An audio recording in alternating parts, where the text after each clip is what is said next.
Cuts it upfield, room to go. 50, 45. Intercepted!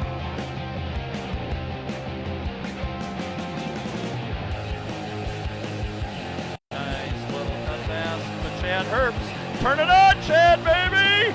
He is gone!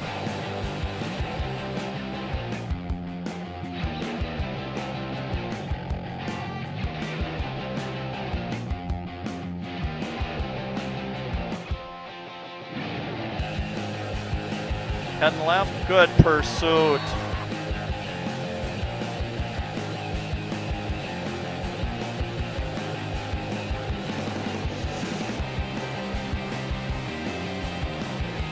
Still going. Here comes the big play.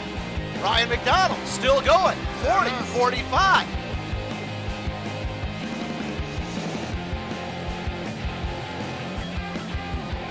Your McFarland Spartans.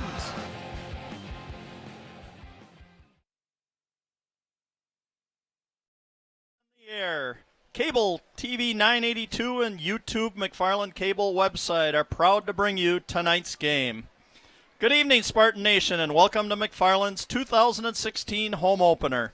My name is Bill the Big K Cather, and I'm going to do my best tonight to keep this telecast entertaining and informative as possible as your play-by-play announcer tonight, since John, the golden voice of McFarland Athletic Wells, still has one final commitment tonight, announcing at the Madison International Speedway. Tonight, I have the pleasure of being assisted by former multi-talented and legendary cross-country basketball and track athlete McFarland alum, Mr. Andrew Garvey, and I'll be bringing Andrew on board here in a couple of minutes. So big kudos and thanks out to Andrew for helping with this telecast tonight. You are looking live at Lloyd Snyder Stadium, McFarland, Wisconsin, USA, for our version of Friday Night Lights, September 3rd, 2016. Game time weather tonight is a beautiful 65 degrees under clear skies and winds out of the west at 5 miles an hour. Hey, it doesn't get any better than this. As we listen and watch the McFarland Marching Band, let me further intro tonight's game. Tonight's opponent, the Whippets of Whitewater. They are a Division III school, enrollment of 573, and coached by Mr. Tom Krasinski. The Whippets are 0-2 so far this year, losing to Jefferson 41-6 and Beloit Turner 56-20. Their leaders are a 6'4", 190-pound junior quarterback, Daniel Fuller, 22 out of 44 in passing, 50% completion rate, 320 yards, 4 TDs, and 1 interception. A 6'1", 186-pound junior running back, Jimmy Duvall, 26 rushing yards and 275 receiving yards. A 161-pound freshman, and Garrick Monday, 37 yards receiving so far this year, and a 5'9", 181-pound senior running back, Ernie Magana, 20 rushing yards, 11 receiving yards, and their leading tackler. For your McFarland Spartans, a Division III school, enrollment of 698, and coached by Mr. Paul Ackley. The Spartans are 1-1 in the Rock Valley North so far, losing their opener to East Troy 33-7, but last week beating Edgerton 20-10, as well as sparked by an 85-yard touchdown interception return by Reese Samuel in the waning minutes of the ballgame.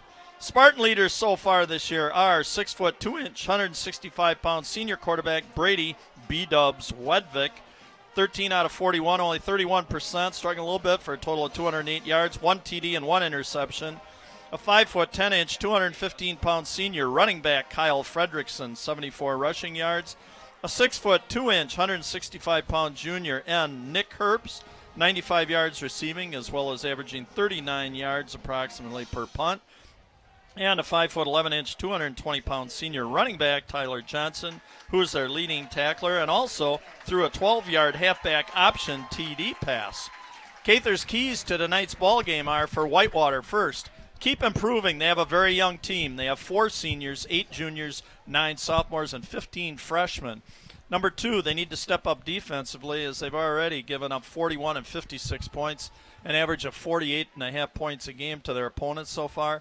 And number 3, they need to improve their running game. So far through 2 games, they've totaled only 35 yards on the ground. For your McFarland Spartans tonight, first, stop Whitewater's passing game. Although Whitewater can't rush the ball, They have been throwing for 160 yards per game and through the air and averaging 14.5 yards per catch. So they'll have to try and shut down Whitewater's passing game. Number 2, don't be overconfident in looking at the scores and the records so far. And number 3, improve their passing percentage. B-dubs, I said, Brady Wedvik, 31% so far. See if we can up that a little bit tonight. As well as their rushing average is not up to what Coach Ackley would like it to be, so a little better blocking along the line of scrimmage. So, as I would say, I'm going to go into the starting lineups here for tonight's game. First, on offense for McFarland, I'm going to start at center in the line. Number 52, Jack Perkle, a 6-foot, 235-pound senior. At guards, number 55, Ian Handel, 5-foot, 10-inch, 185-pound senior. And number 70, Mitch Cook, a 6-foot, 213-pound senior. At the tackles, number 59, Charlie Radomski, a 6-foot, 4-inch, 210-pound senior. And, and Drew Mickelson, a 6-foot, 3-inch, 285-pound sophomore. At ends, we'll see number 11, Nick Herbst, 6-foot, 2-inch, 165-pound junior. And Nick Jorgensen, a 6-foot, 2-inch, 195-pound senior. Running backs will feature number 5, Kyle Fredrickson, a 5'10", 216-pound senior. Number 21, Grayson Wilson, 5', 11-inch, 196-pound senior. And number 24, Tyler Johnson, a 5', 11-inch, 216-pound senior. The majority of those boys will also be playing on the defensive end. Some of you tonight at home can turn on local cable 982 in McFarland and view this game live tonight. Second way of doing it, you can go to your computer and go to YouTube McFarland Cable, and you can pull this game up. It's being live streamed tonight, or at a later date, later tonight or by tomorrow, they will have it up on cable, and anytime, probably within the next couple of years, you can go back and see this game. So it can be good memories for these kids, for parents. If you've got relatives and people in other states or other areas, let them know about this so they can see it on live stream, or kids and others can go home and watch it later on tonight. So we hope to keep this as entertaining and as informative as we can tonight in the absence of the golden voice of McFarland Athletics, John Wells. So myself and Andrew Garvey here will do the best we can to help out with this telecast tonight. So at this point in time, I'm going to say it's time to grab your favorite snacks and drinks. Get comfortable on that couch at home with your wife, whatever, your favorite pet, whatever. And we get ready to enjoy the efforts tonight of your McFarland athletes in home opener football 2016. So at this time, I'm going to welcome in the legendary. He always gets a kick out of this because I like to build him up, but Andrew Garvey, a great young man who's now also teaching at McFarland High School and that, doing a lot of other good things, helping with the cross-country program and some other things. So, Andrew, thanks for stopping in tonight, and I'm going to look forward to your commentary as we go throughout the night. So take it away for a minute while I get a few other notes together here. Well, Bill, thanks for having me. I'm glad to be part of this telecast tonight. We have a beautiful night here at Lloyd Schneider Stadium. It looks like a good home opener for the Spartans as opening up with Whitewater. I had a tough tough road opener against East Troy, and then bounced back very well against Edgerton. And now looking against Whitewater, I mean, like you said before, they can overlook the record, even though Whitewater hasn't won any Andrew, games. I'm going to interrupt you for a second because in a tribute to your father, I always do it. It's Cather Karaoke. I sing the school song, and I'm going to get in a little late here, but maybe he'll play it for a second time. Come on, we'll Mr. find Peterson. out.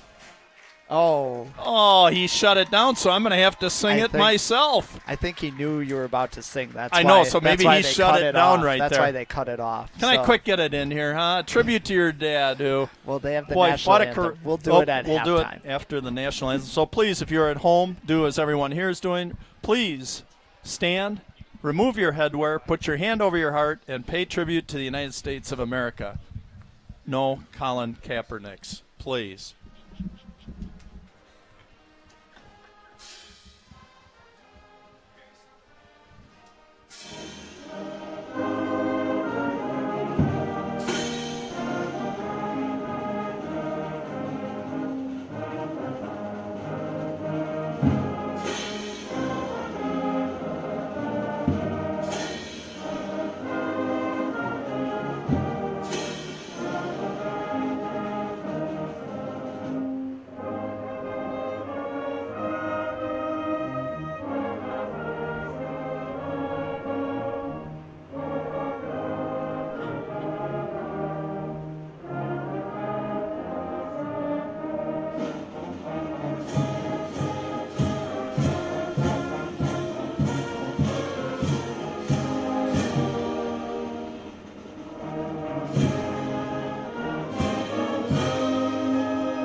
Very good. The McFarland Band under the direction of Mr. Ben Peterson, also assisted by Mr. Joe Hartson and Mr. Brian Vanderbloemen. Nice job by the band to get them out here for our home opener tonight, Andrew.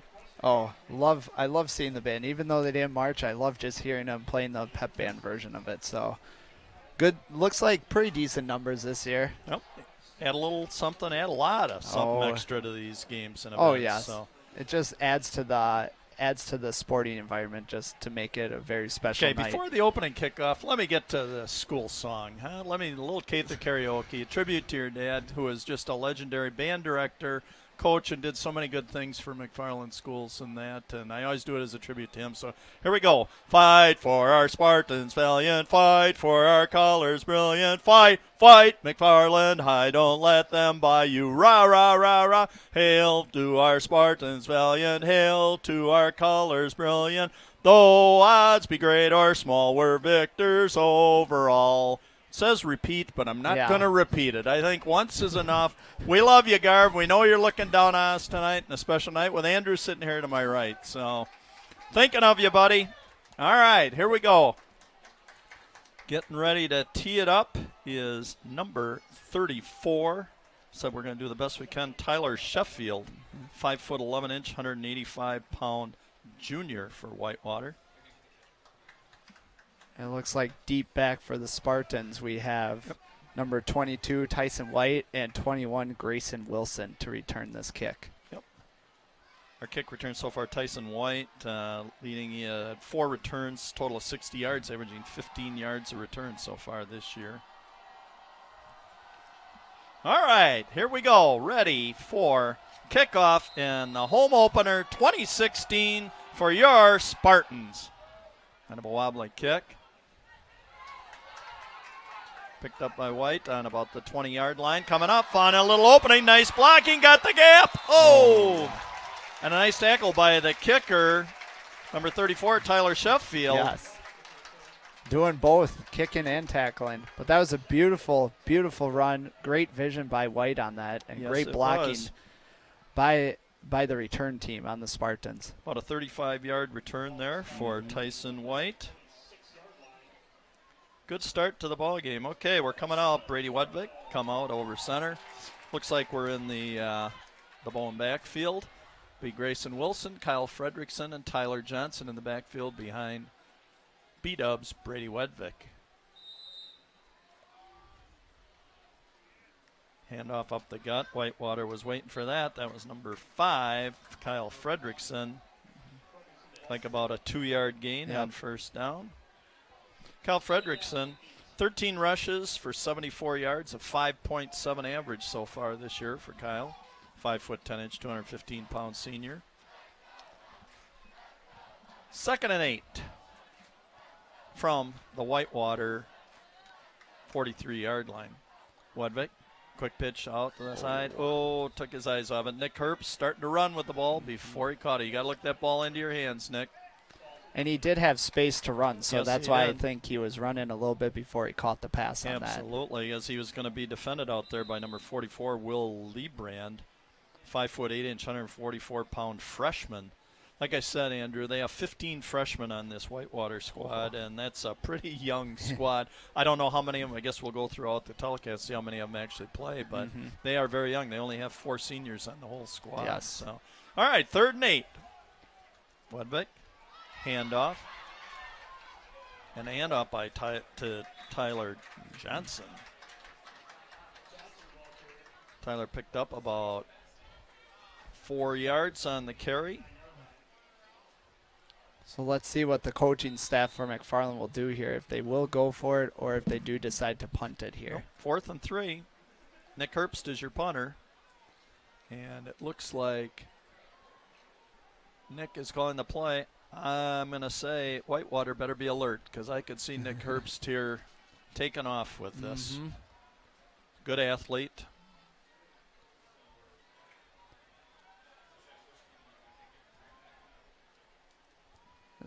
Ooh, that was and close. Coming in almost. Jimmy Duvall almost came in and blocked that punt. Ball going out of bounds. Trying to see here, being marked at the Whitewater 17-yard line. So that was good. Nick Herbst, that will be his second punt on the season inside the 20-yard line. He had one coming in so far. That's an important aspect of the game. That is a good stat to have. If you can bury teams deep on end, that's very good. All right, Daniel Fuller under center. And the handoff up the gut. Going to have a little hard time here seeing the numbers. Was to number 33. And that's going to be correct. Jimmy Duvall. About a 1-yard gain. Jimmy Duvall, like I said, they've only got a total of 35 total yards rushing in 2 total games. So had a hard time running the ball. We're going to see the ball in the air, I'm sure, a lot by Whitewater tonight. Duvall, 11 carries for 26 yards, only 2.4 average. So. Like you were saying before, too, Bill, Whitewater has a lot of freshmen where McFarland has 15 or 16 seniors on the team this year, which is very impressive. Right. Daniel Fuller. Ooh, nice catch. pitch and catch by number. That was 34 who caught that, Tyler Sheffield. It was Tyler Sheffield, number 34. Yes. Nice pitch and catch. Ball was thrown a little behind him, but he reached back and made an amazing grab. And now coming up, it's about 3rd and 2. 3rd and 2 on Whitewater's 25-yard line. Fuller sitting back in the shotgun. Going to throw again. Off the fingertips. Intended for number 22, Tyler Lippens. Okay, we've got some new names here that I'm going to have to quick get down on my charts here to help you people out. No worries. No, that was a great throw there by Fuller. Yeah, it was. But it just went right through the hands of Lippens. Yep. I'm going to say those are the ones you got to catch, especially if you're in a struggle for playing time like some of the Green Bay Packers boys are figuring before the cuts here. Punt. McFarland will just get away from this part, which is a smart. That's smart. Tyson White signaling, get away from it. Just play it safe. No need to turn the ball over their territory here. So it'll be first down at about the McFarland 38-yard line. It'll be their second time with the ball. They were 3 and out their first time. Herbst punting them deep. We're at 9:06 to go here in the first quarter. Nothing. Two teams, Whitewater winless so far on the year, and McFarland evening their record of 1-1 last week at Edgerton. So Brady Wedvik bringing the team up. We're in a stacked D. Hand off to the deep back, number 21, Grayson Wilson. Nice running, but coughed the ball up. And I believe Grayson got back on it. Oh. Boy, we could see that right in front of us. That ball popped out. Looks like he was just trying to get some extra yards there. Yes, he was. Ball just came loose, but luckily bounced right back into his hands. So yep. I'm going to tell you, so far Grayson Wilson on the year, 1 touchdown, but he's also had 1 fumble coming in. So he's got to learn to hang on to that ball. Better ball control. Brady. Nice throw and nice pitch and catch. Good job, Nick Herbst. About a 6-yard completion. Yes, and he did a very nice job going up, catching the ball with his hands, cradling it in. He did take a pretty good hit on that outside, but was able to maintain the catch, get the first down for the Spartans, and move the chains. Yep. Ball resting on the 47-yard line of Whitewater. 1st and 10. 8:25 to go here in the first quarter. Brady Wedvik still coming up under center. No shotgun yet. Stack formation. Grayson Wilson coming around the end. Turned it inside. About a 5-yard gain. He did a nice job there, Wilson, following his blockers. Yep. He had a lead blocker there, number 32, Brent Sherrick there, leading the way. He was patient with it. Got about the 5 yards for a 2nd and 5 now. Yep. Basically, Grayson Wilson, 6 carries for 12 yards. So far, he's 2 carries for 14. He's topped his season record so far. We're in the bone right now. Wedvik off to Grayson Wilson again, pounding off left tackle. And he coughed it up again. That is going to have to be corrected. We get enough for a first down there, Andrew, or are we going to have to measure? It looks like it's just short. Or nope, Yep. they're calling for a measurement right now. Call for a measurement on this. Yep, let's just see if that got punched out at the last minute in the stack. Oh, yeah. Yeah, it did. You can see number 20, Ernie Magana, the leading tackler for Whitewater, ripped that ball out, and you can see why. Stack them up, and you got one guy trying to rip it out. So it's good coaching. Oh, yeah. Teach your kids to do that. Stand up a running back, and then the rest of the guys try and punch that ball out, rip it out. Just short. And Grayson understands too. He knows he needs to hold on to the ball. So just he'll get a lot more carries, and he's already done a nice job carrying the ball already. Absolutely. Yep. And he's touched pay dirt. He's got one of the touchdowns that McFarland's had so far this year. So port person. He's also plays the entire game on defense too. Yes. So important that wears piece on him. There we go, and you come right back to Look him, and look at that run. Put the head and the shoulder down. Yes. And bulldoze. A 9-yard gain. That is 4 carries for 27 yards so far for Grayson Wilson. Nice start. And that was beautiful blocking by the offensive line right there, too, just pushing forward and giving him a running lane Look right at there. that. Yep. And I'll tell you what, runners don't do it by themselves, Andrew. Give credit to the line. Drew Mickelson, yes. Mitch Cook, Jack Perkle, Ian Handel, and Charlie Radomski. I need to mention their names a lot tonight. Yes. You can't do it without the line. Oh, Brady. Nice got toss. To the corner. Beautiful. Look right into the arms as that would be Nick Jorgensen. Yes. Beautiful. Beautiful pitch and catch. Down to the 3-yard line right now. Boy, you gotta like that. That was a beautiful play fake by Brady right there to fake it to Tyler.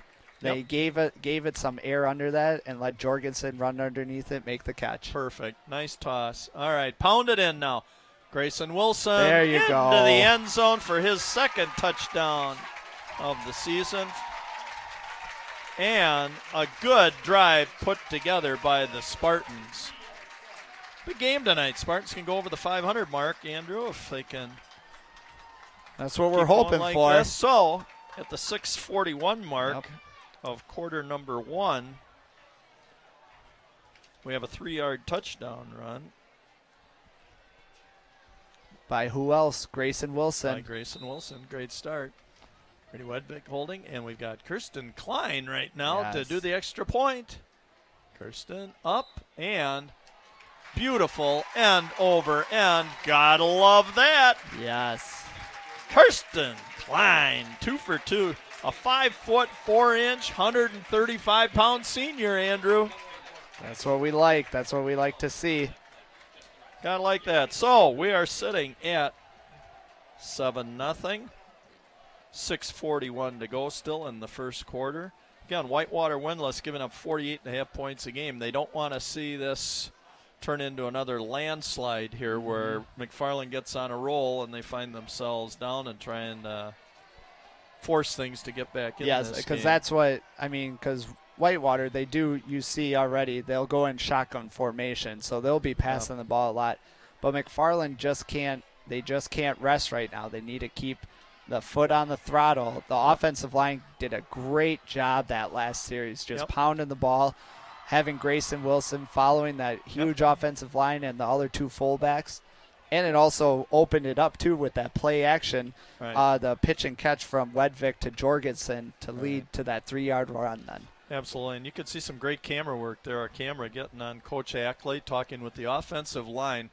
And that's great when your head coach is sitting over there grabbing the offensive line together, and it's not just, your specialty coaches, but your head coach going right there and talking with kids, and the kids communicating back too. So they're working together on this as to how to improve. And I said, McFarland, tonight we got Whitewater at 0-2. I can tell you this schedule is going to do nothing but get tougher tougher and tougher. So need to keep improving week to week to week here. And again, for a lot of these guys, I tell you, if you're a senior, this could well be the last football that you play. So, boy, you'd love to have it be successful. Oh, the little little fake kick there. We've got Carson Werwinski, a 5'9", 175-pound sophomore who's going to kick this ball off. Carson, nice boot. Down to the 10-yard line. Number 21 on the return. Jose Villegas, a 5'2", 109-pound sophomore. Like I said, this is a very young squad the Whitewater's putting out there. He must be a wrestler with that size. I don't know. Well, I'll tell you, Jose Villegas, he has a couple of receptions so far this year.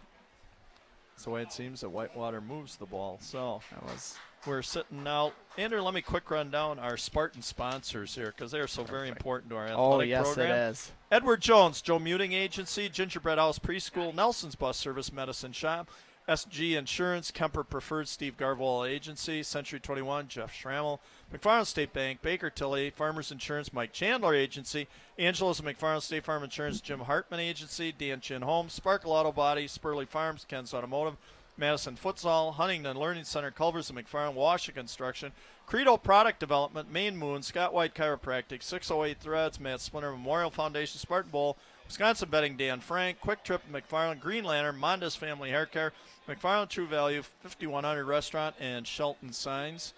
I don't think you took a breath there, Bill. No, nice job. That's pretty good, huh? So, and we want to thank you again for all those sponsors. We couldn't make this possible without you. For sure, Andrew. They do so much for this community and when support the athletics. And when you go into those places, thank them. Yes. Thank them for their support. Just supporting the school district. All right, Daniel Fuller back in the gun. Hand off to number 33, Jimmy Duvall. And we have a penalty flag down. Procedure, Whitewater. Can see the side referee. Yep, is over on the Whitewater sideline.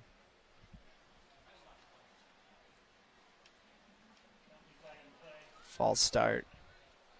Legal procedure, like you said as well. Yep.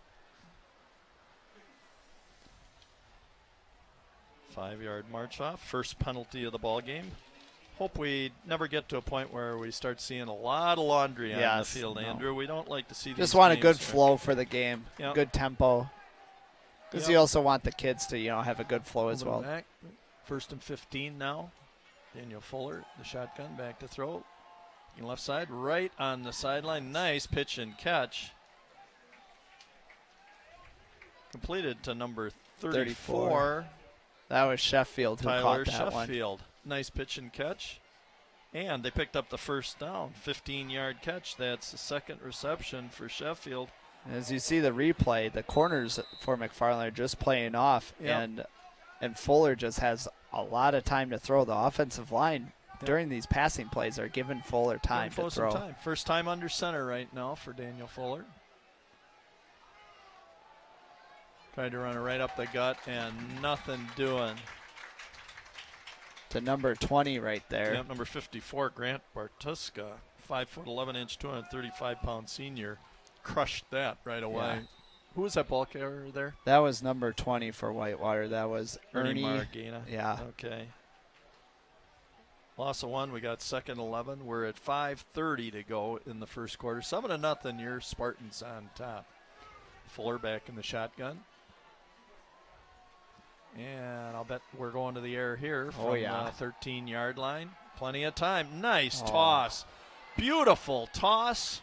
Nice rotation to number 33, Jimmy Duvall. Yeah. We'll be hearing his name a lot, it seems like. For sure. But there is a penalty flag on the field. Oh. It looks like it might be a holding. This looks like it might be coming back. Boy, that'll be a crusher for them after a big play. That was about a 22-yard pass completion right there. And it is coming back. You are correct, and that's a major penalty. For a team like Whitewater that's struggled, and so far this season, that's the last thing you need is to get a big play like that. I said they average 14.5 yards per catch. Mm-hmm. And now I just saw McFarland make a substitution. They're putting Brady Wedvick, it looks like, at the safety position. Okay. He put on his receiver gloves, and he's almost like a Tanner McAvoy kind of. It's always interesting. I was saying you run a little risk when you throw your quarterback out there. Yep.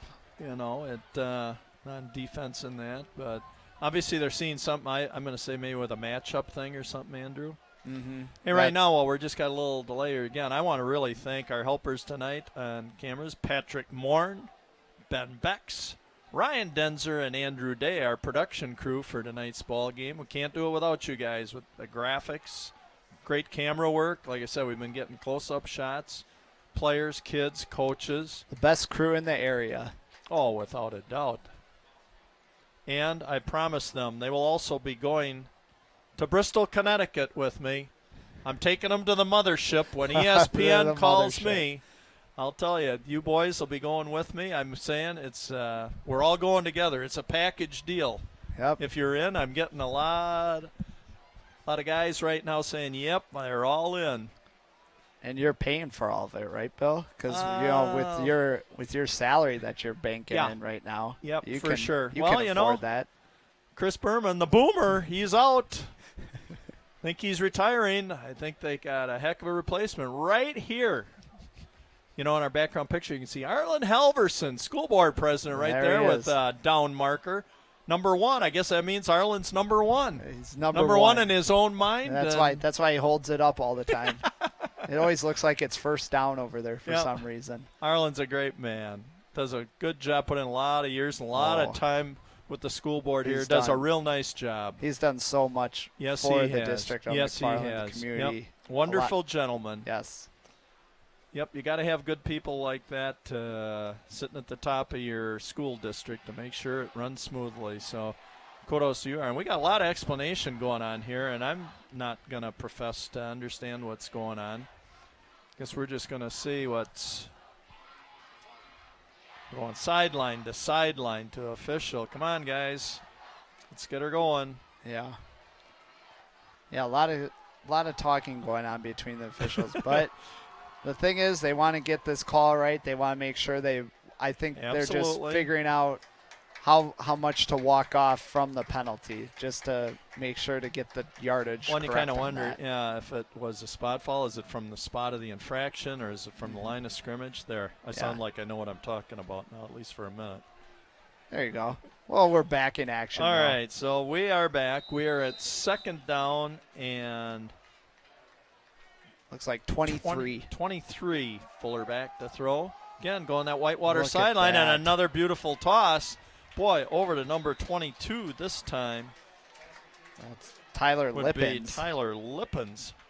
Boy, and he bit off a big chunk there, and that was about a 24-yard completion for a first down to Lippens. Yeah, I mean, the line is given great protection, and Fuller is just throwing beautiful balls right over the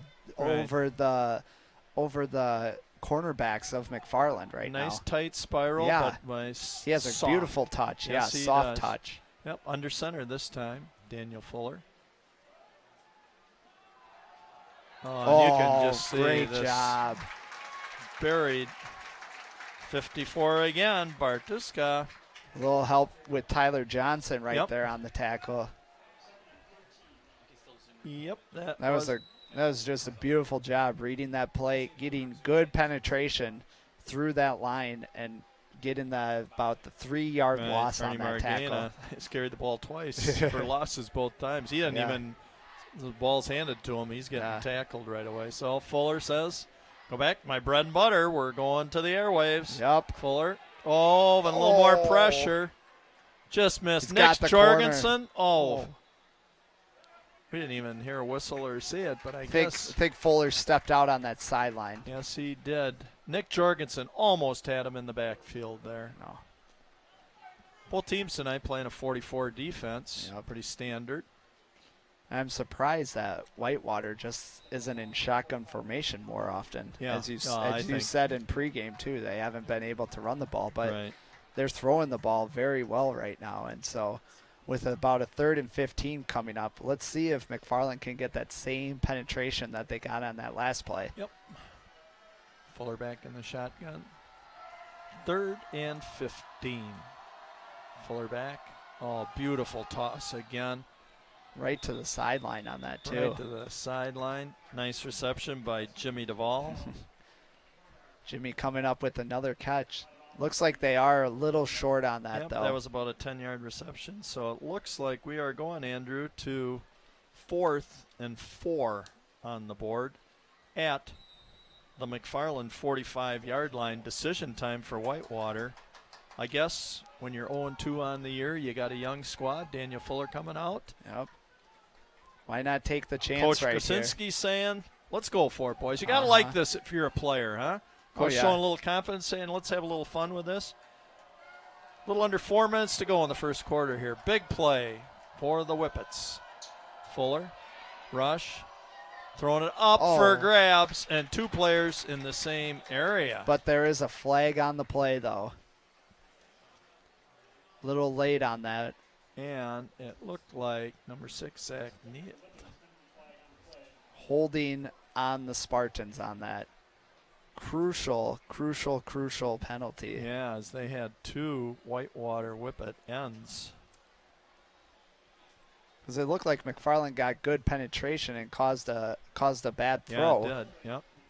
But then got bailed out with a holding on that far side. McFarland. And that is a 10-yard walk-off and a first down to the Whippets on a 4th and 4. So 1st and 10 from the McFarland 35-yard line. Fuller back in the gun again. Up in the air. Oh, beautiful pattern. And touchdown to number 22. Is that Lippens again? Yeah, that is Lippens. Tyler Lippens, who hadn't caught a pass coming into tonight. That was a 35-yard strike. That now means Lippens has caught 3 passes for 59 yards. And look at this touch, just over the top. That is just a beautiful toss. Over the cornerback, number 23, Reese Samuels, who made that huge big 85-yard interception last week. I think he got a little eager again, tried to undercut that route, but Lippens went long, and Fuller is just throwing it right on the money. Beautiful. Number 34 here, Tyler Sheffield, to attempt the extra point and tie it up. And it is blocked. That's going to be big coming down the road here. Blocked by number 67. Ooh. That's Jeremy Checkeye. Jeremy Checkeye. Yep, a 6'2", 182-pound senior. Nice job. Just came straight up the gut. So, at the 3:46 mark of the first quarter, we have Whitewater climbing back within 1 point of McFarland. And like you said, Andrew, it was so important for McFarland to keep their foot on the pedal here and keep the pressure on. And it looks like they have been, especially on that defense. They're bringing pressure, but Fuller is just getting a little extra time. They're having their running backs just give their little extra protection with blocking and not going out for a pass. And Fuller's just throwing passes right on the money. He's just floating them. He's not zipping them, but he has a beautiful touch on them. He is. This is just excellent. Hey, I'm going to quick throw this in right now. Some of you are saying Whitewater Whippets. What is a Whippet? A Whippet is a dog breed of medium size that resembles a small greyhound. They originated in England and are also called snap dogs or poor man's racehorses. Whippets are the fastest accelerating dog in the world. So I'm going to let you judge tonight if this nickname fits this Whitewater football team. Now I'm going to tell you, the last pass caught by Lippens there on a beautiful throw, and he just accelerated and away he went. So we could say, in Whippet tradition, he turned it on and into the end zone. So now you know what a Whippet is. God, isn't it interesting the information you learn on these telecasts, huh? You're just full of him. Sheffield, well, full of information or full of whatever? I think most people would say full of whatever. Coming back, White on the return. It's about a 20-yard return there by Tyson White, his second return of the evening. He's had a 35-yard return and a 20-yard return so far. Okay, Coach Ackley, got to get this Spartan offense back in gear and but you know what? Pounding this ball here. Yeah, like you said, pound the ball. They did a great job. Offensive line did a wonderful job opening up some holes in the running game, and let's just see if they keep running it. Yep. That might be my bet, Andrew. Okay, again, hope all you people at home are enjoying this telecast. We're trying to keep it entertaining and informative. Oh, quick handoff there. Is that fumble? And that looked like that ball was coughed up. Tyler Johnson coughed it up, and that's his second fumble on the season. And guess who picked it up? Tyler Lippens with the recovery. Lippens, boy, what a game he's having. A lot of actions happening in this first quarter already, Bill. And here's the one thing. Here's the replay, and who caused that? Ernie, number 20, That's Margena. He's their leading tackler on the year. He punched out the last one that Grayson Wilson managed to get back on. So Margena doing a nice job on the defensive end. Spartans got to step it up back here. How about getting a turnover back here? Fuller, he's going to go right back to the air. I can tell you, he's had a lot of success. Little dump pass down. Over to number 12, Garrick Monday. Only a 2-yard gain. That's he looks like he's their backup quarterback as well, Garrick too. Monday, 6 foot, 161-pound freshman. What a name, Garrick Monday. Kind of thinks of maybe Lou Gehrig or something. I got to believe that maybe his parents are a baseball fan or something. And might have been a little inspired by that. The Iron Man, Lou Gehrig. Threw it in on his nickname. Okay, we are at 2nd and 9. We've got 2:50 to go in the first quarter. 7-6, your Spartans on top. Fuller just standing there. Got all day to throw. Nice little out move, but 23 Samuel on the tackle that time. Much better job by Reese that time. Reacted right to the ball. Fuller just looks very comfortable when he's back there. Looks very poised, doesn't chop his feet a lot, and steps into the throw, and that was a quicker throw on that. Yep. This is from Division I recruit Andrew Garvey when he was a high school quarterback. Right? Exactly. High school quarterback thinking, high school cross country runner thinking he was a quarterback. Thinking he was a quarterback, sitting in the stands saying. Well, there's Fuller, chased from behind, and good pursuit, and brought down by Nick Jorgensen, number 88. That was for a 2-yard gain for Fuller. And McFarland, was dropping more in coverage, which I think is a smarter play. Only rushed 3 on that. And Fuller, did cut up the field, but Jorgensen did a great job staying with that to get that shoelace tackle. Yep, absolutely. We're at 4th and 3 on the McFarland 18-yard line. Big play here. 1:40 to go in the first quarter. Fuller in the gun. He's got Margena and Duvall in the backfield with him. And Whitewater will take its second timeout of the half. 2 timeouts in the first quarter. Yep. Again, I'd like to give a shout out here to people who are helping us tonight. We got Patrick Morn, formerly of Minneapolis, Minnesota, and now joining us here in Madison, Wisconsin, joining the staff. Ben Becks, Ryan Denzer, and Andrew Day running the board on graphics tonight, and it doesn't get any better than this, I can tell you. So big shout out. Thanks a lot again, guys. We've made a lot of improvements over the year on these telecasts from when I first started. My first telecast I went back and watched the other night was 2005. Oh, my goodness. A basketball game. Monona Grove boys followed by Monona Grove girls a couple nights later, and I can tell you, total difference between what I'm looking at here. So I hope you people at home again are enjoying this. Andrew and I are doing our best here to hold up the fort while John Wells is holding court out at the MIS, Madison International Speedway. He's been doing that for quite some time. Yes, John has, and he does a wonderful job. I look forward to the next game where I can sit next to him and he can do this and I can throw in the little commentary. Here we go, 4th and 3. Whoa, but a handoff. Spartan smelled it out, and Margena, his 3rd carry of the game and his 3rd loss of the game. He's carried the ball 3 times for -6 yards. He has not crossed the line of scrimmage yet. So. And that was great pursuit there up the middle by Jack Perkle. Just sticking with the play and wrapping up Margena on that. Another, a little help from his buddy Tyler Johnson as well too. Stay in your lanes, do your responsibility. Don't be chasing the ball or chasing whatever. And did a very good job there. We're at $1:28 to go in the first quarter here. 7-6. Your Spartans in the lead from the Spartan 22-yard line. Brady Wedvik under center. Handoff, Grayson Wilson. Turn it outside. Does he have the corner? Oh, pulled down by number 44, Will Liebrand. 5'8", 144-pound freshman. Boy, if Grayson could have broken out of that, he might have gone 88 yards. Yeah, but as you see, he had great blocking up front by those two fullbacks, and that was a great tackle. 15 yards for Grayson. His 6th carry, 45 yards so far for Grayson. First down. Ball on the 36-yard line. Handoff up the gut. That was number 22.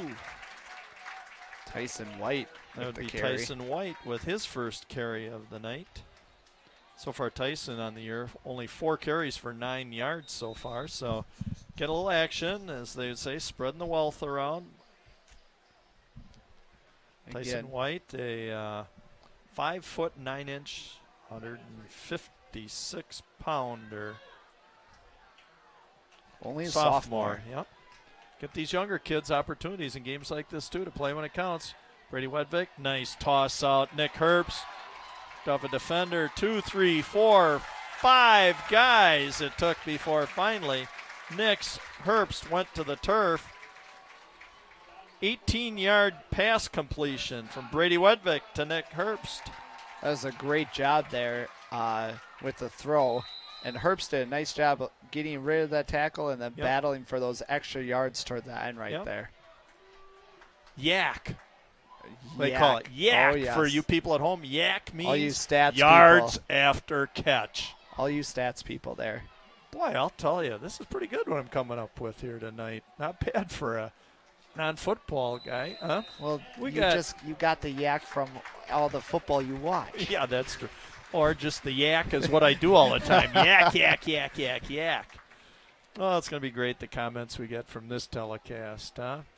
Like I said, I am a 67-year-old guy just living the dream here of bringing McFarland School athletics to you people, and hope you enjoy it.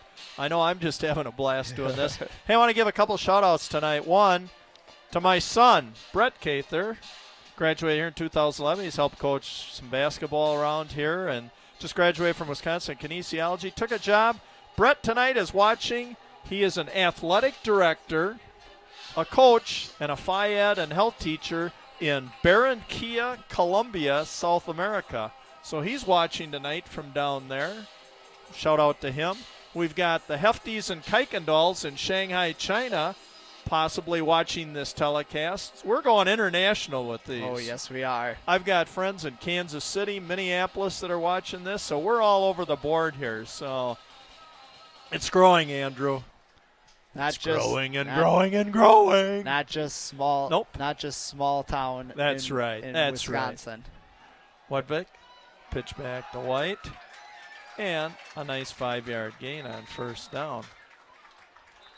I think he coughed up the ball, but it looks like the referee is signaling that he was down. Looked like Jimmy Duvall trying to wrestle that ball out, but Tyson White on another 5-yard gain. Second carry for 11 yards. And the referees did sort it out. Tyson White, his knee was down, so it will be second and about 6. Second and 6, 4-yard gain. A little playing time. I kind of like what Coach Ackley's doing here. We got Wilson, spread it around a little bit here. Keeping the bodies fresh. Yep, that's good. Also, you never know with injuries, too, when somebody's going to be put in there. You don't want them coming in. A lot of blitzing by Whitewater going on here, and that's Grayson Wilson back in the game for about a 2-yard gain. Yep, the pregame report I got was that Whitewater in a 4-4 defense, but they will blitz a lot. Yes. 7th carry for Grayson Wilson, 47 yards so far for the 5'11", 196-pound senior. Well, let's see what McFarland draws up on this third, and it looks like a longer 3 on this. Yeah, longer 3 on the 38-yard line of Whitewater. 10:45 to go until halftime. Nice ball fake, Wedvik. Hitting number 24, Tyler Johnson in the flat. And Tyler, I believe, is going to come up about a yard short. Yeah. Looked like a good play action on that, but Whitewater just stuck with it and was able to, get Tyler right before he crossed that line. Yeah, it was. And Tyler's a big body, 5'11", 220 senior. Yeah. So McFarland going for it right here. 4th and 1. Let's see if they go on the quick count again. Pretty Wedvik under center. Oh, and I'll bet that's going to be. Look like he was set. Like Nick Jorgensen might have moved just a touch, and the flag went. And now decision time. Does McFarland, with a 1-point advantage, decide to bring in Nick Herbst, punt that ball deep, and hopefully pin Whitewater deep in their territory, or you go for it on a 4th and 6 from the Whitewater 45-yard line? It does look like they're keeping. Wedvik and Herbst. Brady Wedvik. B-Dubs still staying in the game. He's going to come under center. Let's see if he goes with a quick count, tries to get the 5 yards back on a penalty. Oh, and they blitzed, and he's in trouble. Oh, that's what you don't want to do. Oh. Threw it up, and it was dropped by Jimmy Duvall. Regardless that it dropped, Whitewater is still going to end up with the ball. Yep, and it probably would have wound up in their possession anyways. Boy, I'll tell you, Whitewater is just bringing pressure every down, aren't they, Andrew? Huh? Oh, and they're getting good penetration up there, where in the run game, it seems like McFarland's offensive line is doing a nice job getting a push up front. Right. But during this pass game and during some more of the play actions, they just can't hold their blocks long enough. They've done it a little bit, but like you said, it's a numbers game too. Yep. Can't block 2 guys. And coming out in shotgun formation. I'm not surprised by that. Fuller in the back. Shotgun with Ernie Margena standing to his left. Fuller back to throw. Uh-oh, downfield. Jump ball. Oh, interception. Intercepted, but now let's see what the penalty flag is. Both players were there battling for the ball, and a flag got thrown in. That was Grayson Wilson on the intercept. This is going to come down. Coach Ackley following that official right down the sideline. He wants to hear the explanation on this. And let's see. He's nodding his head in approval, so it was Whitewater. Pass interference, decline, and an interception for Grayson Wilson. Daniel Fuller, that was only his 2nd interception of the year. Boy, Grayson Wilson had nice position on that. But both boys, that pass Fuller just kind of threw up for grabs. Uh-huh. And as you see, McFarland's making the in-game adjustments where they were in the 4-4, right, but now they're rushing 3 and dropping back a lot more. Yep. And playing their cornerbacks off a little bit more. Yep. Okay, here we go. Brady Wedvik. No. We got Brady back in the gun now. I like seeing it. Oh, and Grayson Wilson on the handoff, and that went absolutely nowhere. Right when Grayson got the ball, the Whitewater defenders were already in the backfield going for the tackle on that. I'll tell you, they're pounding this. Okay, so I'm going to be the coach here for a second. Screen pass. Let them pour through the line, dump it over the top, and away you go. I'm still looking for a screen. Let's see if out to the flat, backwards pass. Herbst caught it. Great move. Good recovery out there. Boy, they covered that up real quick. Yeah. Wasn't much to be gained out there. Nick Herbst on only about a 1-yard gain on that. That was Nick Herbst, 3rd reception of the night for 25 yards. Yep. Trying to do the quick pass, trying to get Whitewater out of sync a little bit. But got to be a little careful with that because that was thrown backwards, meaning that would have been a fumble had he not pulled that in. All right, we're at 3rd and 12. 8:30 to go until halftime. Brady Wedvik back in the gun, rolling to his left, throwing across his body, pulled the ball down. Oof. Good, he pulled that ball down. That could have been disastrous right there. Number 34 on the stop for Whitewater. That was Tyler Sheffield again. Boy, they are just bringing pressure. They're just bringing bodies and just, I'm telling you, you got to do something to get that pressure off. Yeah, and I'm going to call for a screen pass. And even with Brady rolling, to his left, that's a hard rolling, throw. You're rolling right, left, Andrew. throwing across your body on that. Punting the ball from their own 22-yard line. Let's have a good snap here. Beautiful snap. Nice kick by Nick Herbst. Little low line drive. Oh, bobbled momentarily, and great coverage by number 24, Tyler Johnson, and by number 36, Quentin Brandt. 5 foot 10 inch, 161-pound sophomore. Also, I love getting as many names as we can in here, Andrew. Oh, that's always every good. kid deserves to have his name mentioned. And again, for you people watching at home live on this, you can watch this at any time you'd like to at a later date. Have friends and relatives turn in, or they can view this at any time. Just go to YouTube McFarland Cable and look for the McFarland Whitewater football game. You guys just saw that replay. That was just great down the field coverage by the Spartan special teams on that. First down on Whitewater on their own 47-yard line. Fuller.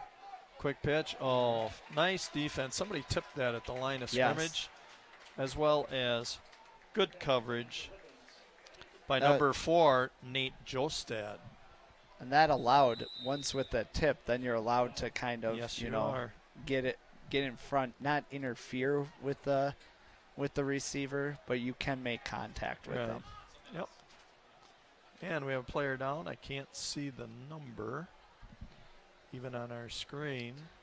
I'm going to make a quick announcement here. I believe that's Lippens for Whitewater. I'm going to say this. McFarland Cable 982 TV is a function of the village of McFarland and is producing high school sports as a result of a community survey and fan interest indicating viewers like you at home as well as fans here desired this type of programming. Cable 982 is not funded through tax dollars, so please let your village officials know by way of an email, a phone call, etc., how much you enjoy these high-quality productions. The positive efforts of our McFarland youth deserves to be recognized in all forms of media, the State Journal, the Thistle, and Cable TV 982. So once again, thanks for your support, Cable 982, under the direction Mr. Eric Redding. And tonight again, I'm going to keep mentioning their names, Ben Becks, Patrick Morn, Andrew Day, and Ryan Denzer, just doing a wonderful job and making our job a little bit easier here, Andrew. We couldn't do it without them, so. Nope. I don't want to see you run a camera, right? No. Just having to listen to me. I've heard some people say what they do, they love these telecasts. They turn down the volume and just watch the game and forget me. It does look like Tyler Lippens, number 22 of Whitewater, is walking off the field, which is a very good sign. Yeah, that's good for them. Like I said, they're so very limited anyways. But it is costly that he did go down because he is one of Whitewater's main contributors earlier in the game who did catch that 34-yard pass. Yep, you're correct. Okay, Whitewater. 2nd and 10. We're at 7:20 to go till halftime. Clock moving. Whitewater from their own 48-yard line. Handoff, one of the rare runs. Number 20, Ernie Margana, finally got across the line of scrimmage. That was his 4th carry of the night. First time for positive yardage. 5-yard gain. 4-yard gain. Ernie Margana is still at -2 on the evening. Mm-hmm.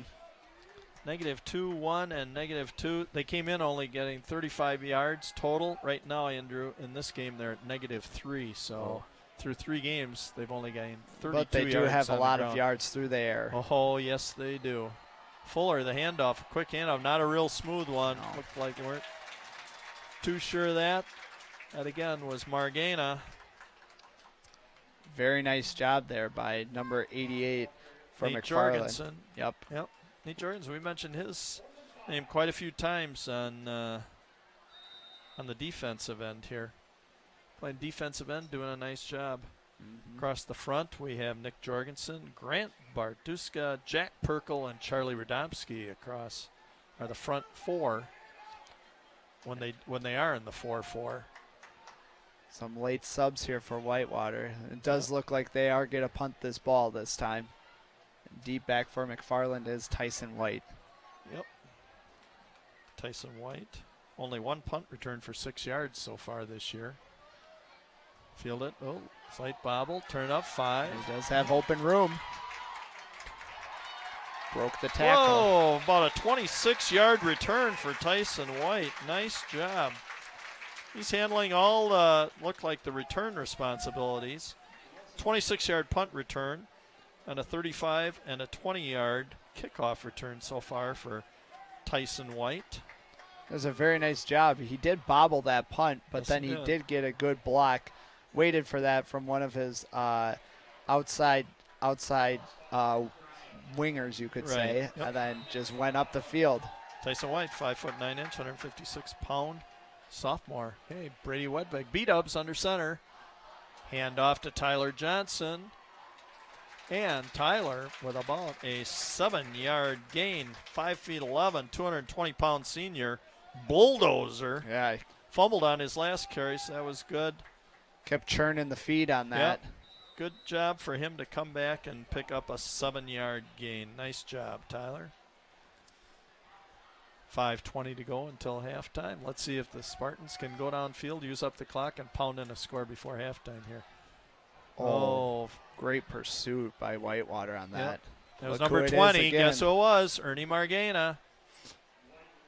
Just shutting down Tyson White. Boy, this Margana. Tell you what, if they've got a hot tub in their place, he'll be heading home and getting in that. That's, boy, Margana.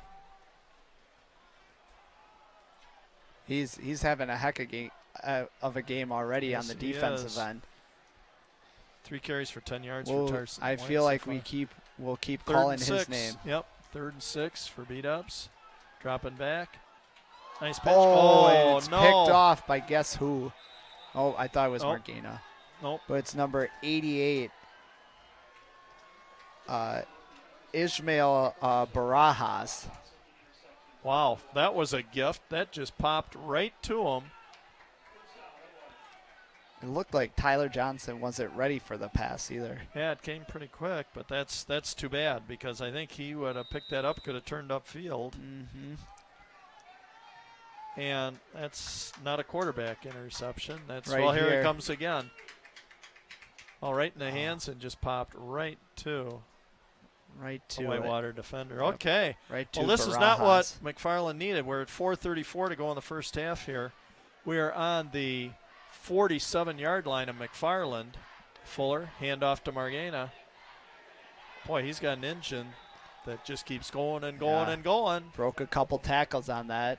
Energizer Bunny keeps going and going and going. 5 yards for Margana. Said he's starting to get across the line of scrimmage Yeah. now. That was his. I think it looks like once he gets a little momentum and gets those wheels turning, then he's a hard back to stop, as he saw him cut in. That was his 6th carry for 4 positive yards so far. His first 4 were all negative yards. Fuller, step back. Quick toss. Oh, over the middle, wide open. Wow. There was a lot of space in there. And that was number 33, Jimmy Duvall, his second catch. And tackled by Zach Neild on that. Yep.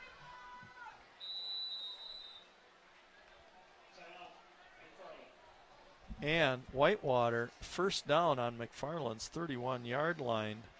This would not be a good way to head into halftime, Andrew. McFarland holding on to a 1-point lead here at 7-6, but Whitewater moving the ball.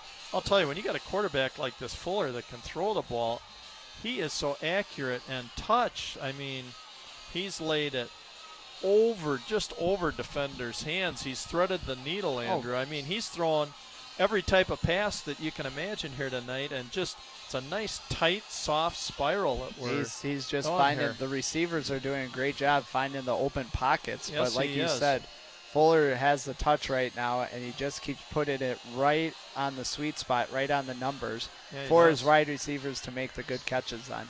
Absolutely, and he's only a junior. He's a 6'4", 190-pound junior. That's really good size, I'll tell you. He does Great show throwing motion. great throwing motion, shows good poise in the backfield as well too. Yes, sirree. And with a young Whitewater team, boy, you give this team a whole year with Daniel Fuller and bring him back next Watch year. out. Yeah. Okay, from the McFarland 31-yard line, 1st and 10, 3:52 to go in the first half. Oh, missed tackle. Oh, missed tackle in the backfield. And was that Margana again? It looked like Grant Bartuska got in the backfield right there, Yep. but just couldn't wrap up. Nope. Another Whitewater player down on the field. Looks like it might be number 12. Yeah, it looks like Andrew. Gary Monday. Gehrig Monday. Lou Gehrig Monday. Freshman. Yep. Boy, and I'll tell you, let's see what the size is on Gehrig Day. It's a 6 foot, 161 pounder. Like I said, they have 15. Thank you. I was having a hard time reading my sheet here, and we just turned the lights on in the booth. Who was it that just said, "Let there be light," and there was light?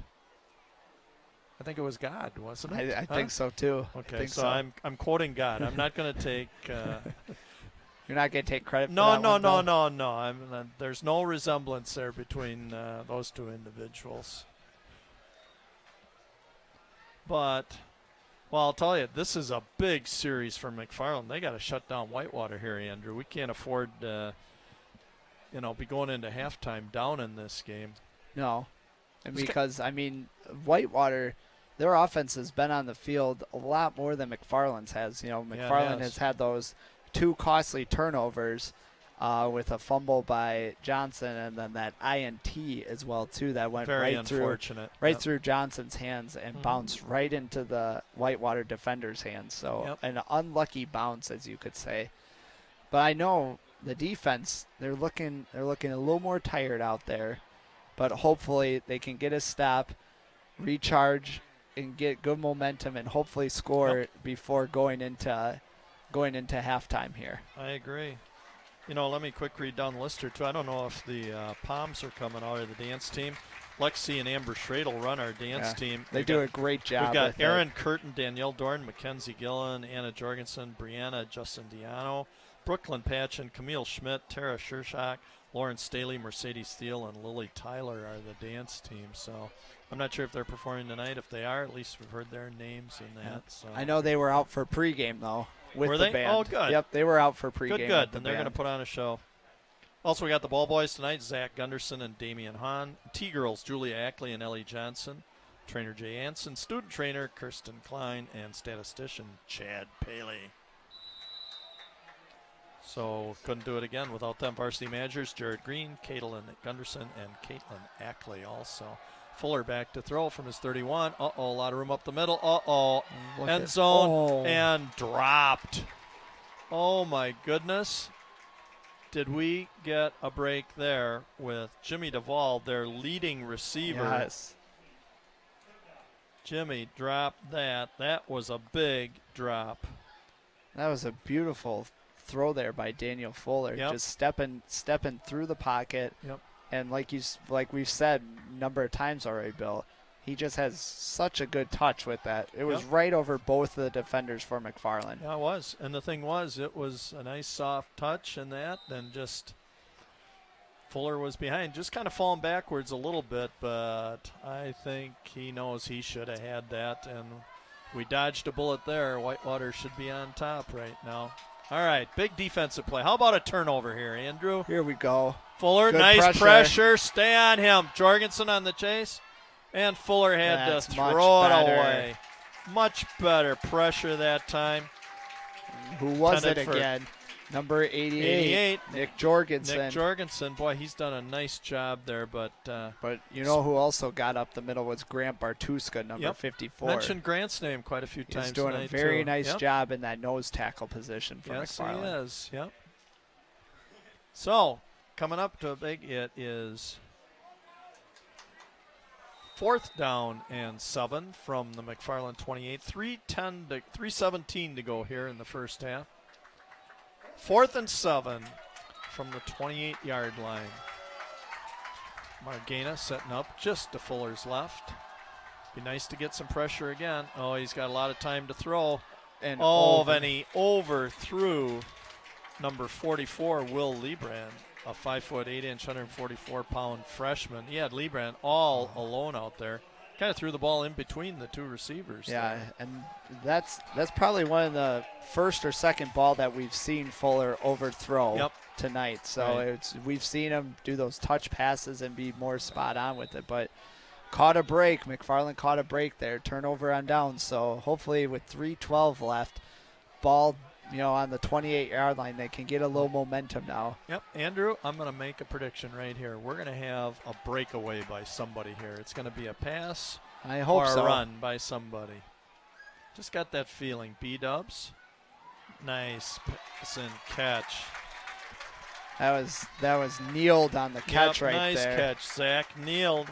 Important thing about Zach Nealed, using his height, 6'4", 175-pound senior. And Brady's doing a nice job. He's given his receivers a chance to go up for it. Yep. Beautiful catch and throw. Not sure. Again, like I said, Zach Neal's got a lot of good size out there. He just got it up in the air. So, timeout by Whitewater. That's their 3rd and final timeout. 2:48 to go here. McFarland Spartans leading 7-6. Beautiful night, Andrew. Oh. How can you? I mean, people are sitting here in T-shirts and shorts and everything else. It's September 3rd, 2016, but it's not one of these real hot, humid things where everybody's sweating to death. It's not raining.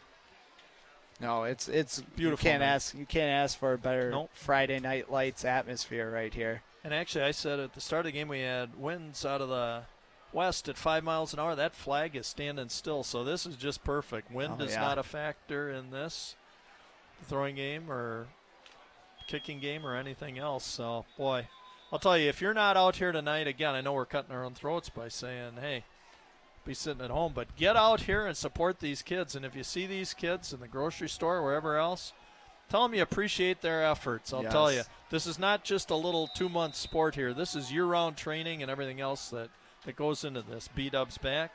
Quick pitch out to Neal. Ball tip. Heavy pressure by Ernie Margena again. Boy, this kid, wow. As a coach and as a fan and as a spectator and everything else, you got to appreciate efforts like this kid's putting out here on both sides of the football, Andrew. Yeah, Whitewater asks a lot out of him, and you know he's one of their playmakers. Especially on defense, the leading tackler, and then on offense, they're one of their leading rushers. On right, B-Dubs up 2nd and 10. Handoff, Tyler Johnson lower in the shoulder. Oh, he fumbled and there the ball came out again. He fumbled his 2nd fumble of the night. And Whitewater has picked it up again. So just when you think there's a little momentum, he just lowered his shoulder right there. And it looked like, did you see the 2 tacklers? It was Fuller and Meninga. Yep. And again, it's kind of hard, because our screen and that, we're not on the field to see, hey, if a helmet gets put on the ball, there's not much you can do about that, Andrew. You're going full speed ahead, somebody bangs it with a football. So, and if you're Tyler, you got to keep your head up and just keep coming back and play harder and harder. Yep, get it back on defense now. Oh, good pursuit, good pressure.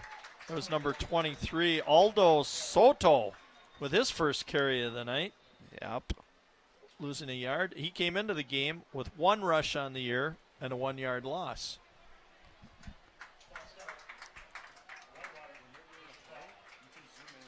Soto with a 3-yard loss in that carry. Yep.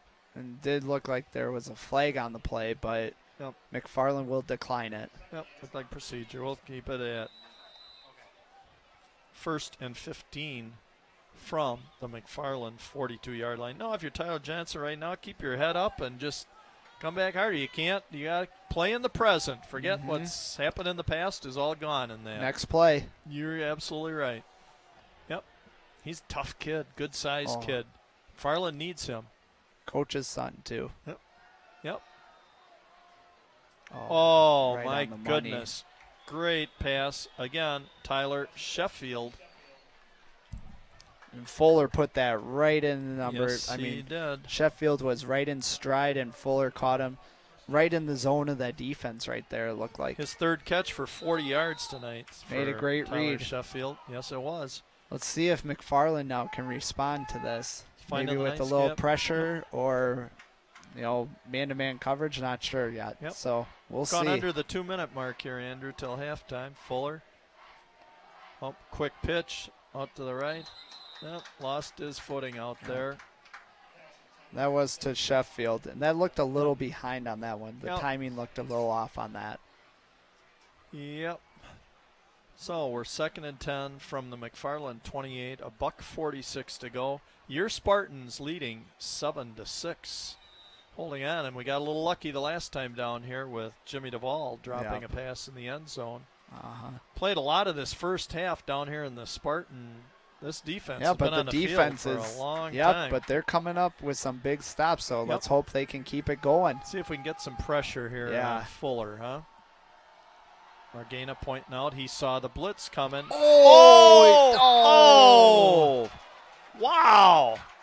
Two kids had chances. Looked like Grayson Wilson and then Tyler Johnson. Yes. Both had an opportunity on it. Here we got a great shot on replay.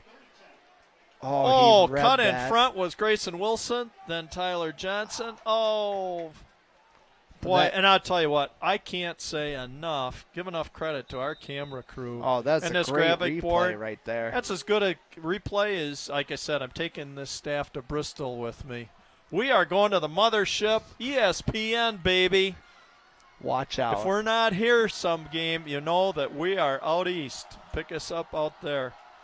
All right, 3rd down. Oh, he started moving, actually, Fuller with his feet before he started going up the gut. Taking off. A lot of running room. Oh, missed tackle. And Daniel Fuller is down to the 15-yard line.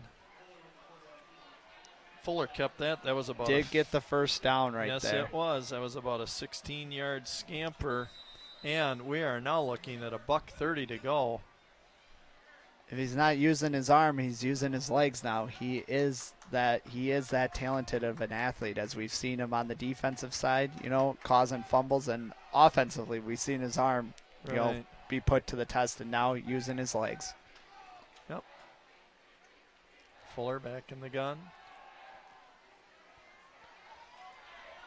Pass to the end zone, jump ball, and thrown out of the back of the end zone. Kneeled and Herbst on the coverage, double covering. That was Jimmy Duvall. There was no chance on that. That was a throwaway. That was very good coverage with that. 2nd and 10 from the 15. 1:02 to go until halftime. Whippets, again, the fastest accelerating dog in the world. That's what a whippet is. On a 15-yard line of McFarland.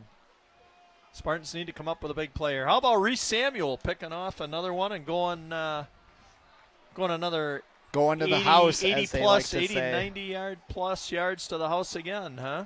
That'd be kind of nice. Nice instant replay here. Quick pitch out to the right side. Oh, gathered in. Spartan signaling no catch. They did say he caught it. But It looked 34. That's Tyler Sheffield again. They are saying it is incomplete, luckily. Incomplete. Some official from the other side got a better view of it. Looked like the backfield judge did come in and overruled the sideline official. 3rd and 10 for Fuller. 51 seconds to go in the first half. We're at 3rd and 10 from the Spartan 15-yard line. And we've got a whistle. And looks like they're going to the sideline. I think some extra time was running off the clock. And I think Whitewater wants. I think that's it. I don't see a challenge flag being thrown out there. We do not have challenge flags in high school football where we get to go to a replay and they go over to a monitor. Come up to our monitor. I mean, they could come up here. We got the best replays in the area right here. Yes, we do. All right. And again, stay tuned at halftime. We have probably the band will be playing some music. Maybe the dance team will be on the field. And I can tell you, Andrew and I are going to step out and take a little break here at halftime and give you people a break too. And we'll be back for the second half. And they did put time back on the clock. There is 56 seconds. 56 seconds left. Okay, Fuller, 3rd down and 10 from the Spartan 15-yard line. Low snap. Throwing it up in the air, jump ball, and again, out of the corner of the end zone.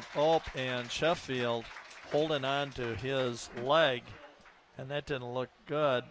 Good sportsmanship over there. Wilson and Brady Wedvig both offering assistance over there to Sheffield. I like to see that, rather than all the smack talking and all this other garbage that you see. Mm-hmm. Nice to see kids, both willing over there to see how he was and willing to lend a helping hand to help him get back up if need be. And, new rule now. I don't know if it's in the high school ranks too. Good. Sheffield up and running back to the huddle. That's good. We got to think now, if there's an injury, both teams are supposed to, like I know in college ball, leave the field, go to their sidelines so that person being injured can be tended to without anybody else standing around and then get the medical help to them they need. So big play here, 4th and 10. 4th and 10, Sheffield's okay. You like to see that. You don't like any injuries on either side of the ball for any team. And here we go. Big play. Spartans cannot let them get in the end zone here. Get some momentum. Step up. Yep. Step up here. Fuller. Another jump ball. And I'll tell you what's kind of happened here, I don't really like the last maybe 4 times he's thrown a ball. I just kind of throwing it up for grabs here. Boy, because they were really running some nice routes a little earlier on, weren't they? Yeah, it did look like, though, Herbst did make a little contact. Yep. But in Whitewater, the sidelines, they're obviously going to try to call for the interference. But it didn't look like he impeded him too much. So that was good coverage. I think just another overthrown ball by Fuller on that. Give credit, too. I think what I see now that I look back at it, even on the replay monitor, and that is Spartans changed up their defense a little bit. Yep. And just keeping better coverage. Better coverage on the ends. Yep. So kudos to the defense there. And the coaching staff on that, yes, too. Absolutely. Just hold on to the ball here. Hand off. Up they got. Grayson Wilson busting loose. Big run up to the 36-yard line. Gain of 21 yards for Grayson Wilson. Well, let's see if Paul does take a timeout here. If Coach Ackley does. We had 38 seconds. And clock's running. 35, 34.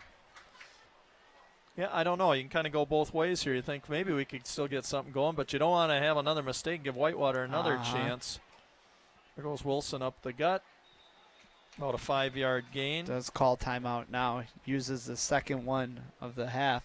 Grayson Wilson, 10 carries, 70 yards in the first half for him. Coming into the ball game, he had 6 carries for a grand total of 12 yards. So he's doing the workman's load here tonight for McFarland. So nice job by Grayson tonight.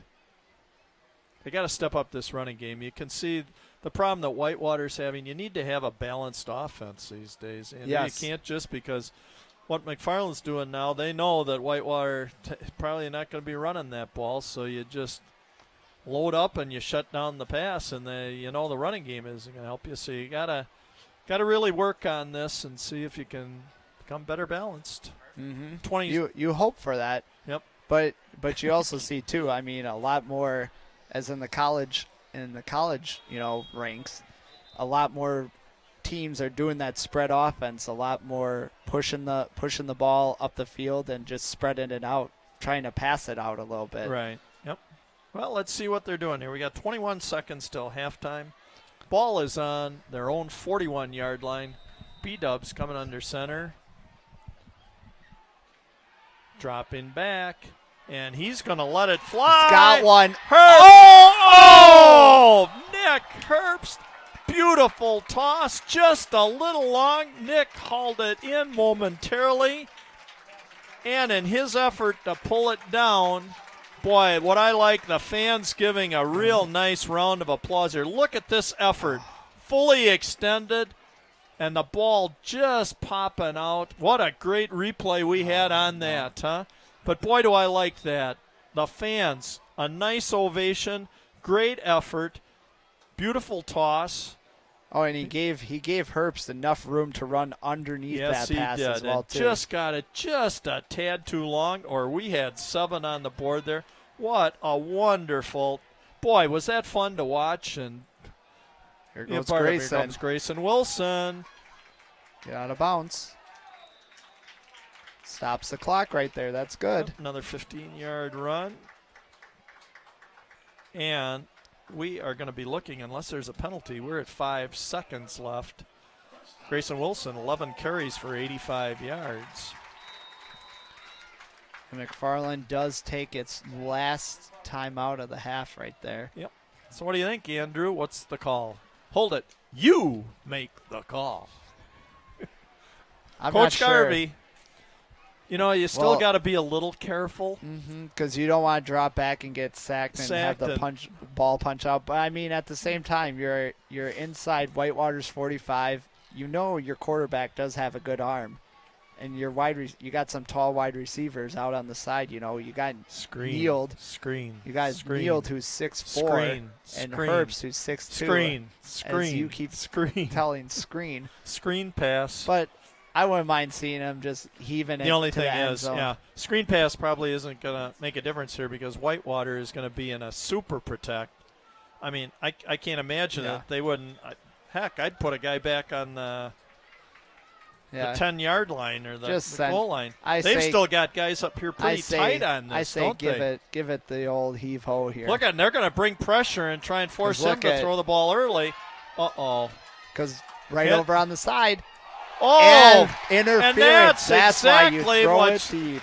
Yep. Oh, and number 23, Aldo Soto, a 5'7" freshman, banged the end on that. Very interesting strategy by Whitewater. Very, very interesting to blitz and bring pressure on the quarterback. Mm-hmm. And there's a great block there. I don't know if you saw that. Tyler Johnson picked up the blitz. Did a great job. Gave Brady extra time. Threw it across his body, but gave his wide receiver opportunity. He was going up for it. And like you were saying, Aldo Soto was just a little too late for that. Too late. But there's no reason to be. But he was chasing the guy down the field. Yep. You got to keep everything in front of you, and there they were chasing. I'm very surprised. Little bonus by play that. here. I always love bonus football. Here we go. Boy, would this ever be a nice bonus from the 20-yard line. Can the Spartans 30-yard line? 30-yard line? Yep. Okay. Well, this time now Whitewater's going to lay back, and here goes your jump ball. He's got one. Oh my goodness. Tyson White had it in his hands, and it just fell out of it. That was a beautiful route by him, a beautiful pass by Brady Wedvik. But the ball I think it was a little too hot to handle right there. You know what, right now, B-Dubs, if you're the quarterback, Brady, you go right up to Tyson, and you say, hey, you want to know what? Need you in the second half, buddy. I'll keep throwing you the ball. Come back. It's coming to you. You keep running those routes. You want to know what? It's like in basketball, and you know well when I used to coach us, how many times would we at halftime go, we missed 13 layups in that first half. But as long as you keep getting there, eventually you're going to hit on it. So it's kind of too bad. So we do have the dance team out there. We're going to step out here, take a little break. We are at halftime. The score, your McFarland Spartans 7, the Whitewater Whippets 6. Andrew Garvey and Bill, the Big K Cather, will be back for the second half. Going to take about a 10-minute break here, so please enjoy the halftime.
Okay, and welcome back to Cable 982, as well as live streaming here on YouTube, McFarland Cable.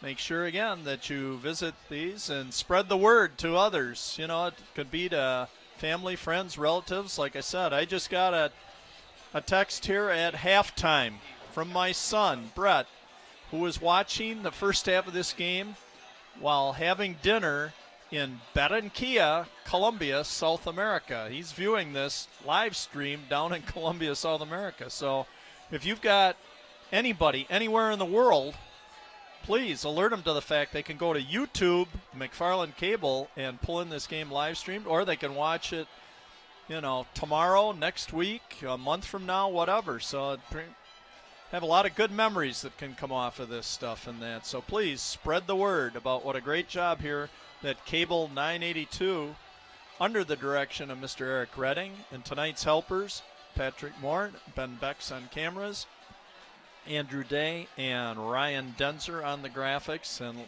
were just talking at halftime here, what wonderful, great replays we've had here, Andrew, in the first half and that. I mean, this is just the super best crew in the area right here. What we've done here to improve these broadcasts and that. So this has been just wonderful. So we're going to have to wait and see what happens here. Both teams had opportunities there to change this score where it's 7-6. We've been there for quite a while. Scoring in the first half was all done in the first quarter. At 6:41 of the first quarter, 3-yard touchdown run by Grayson Wilson.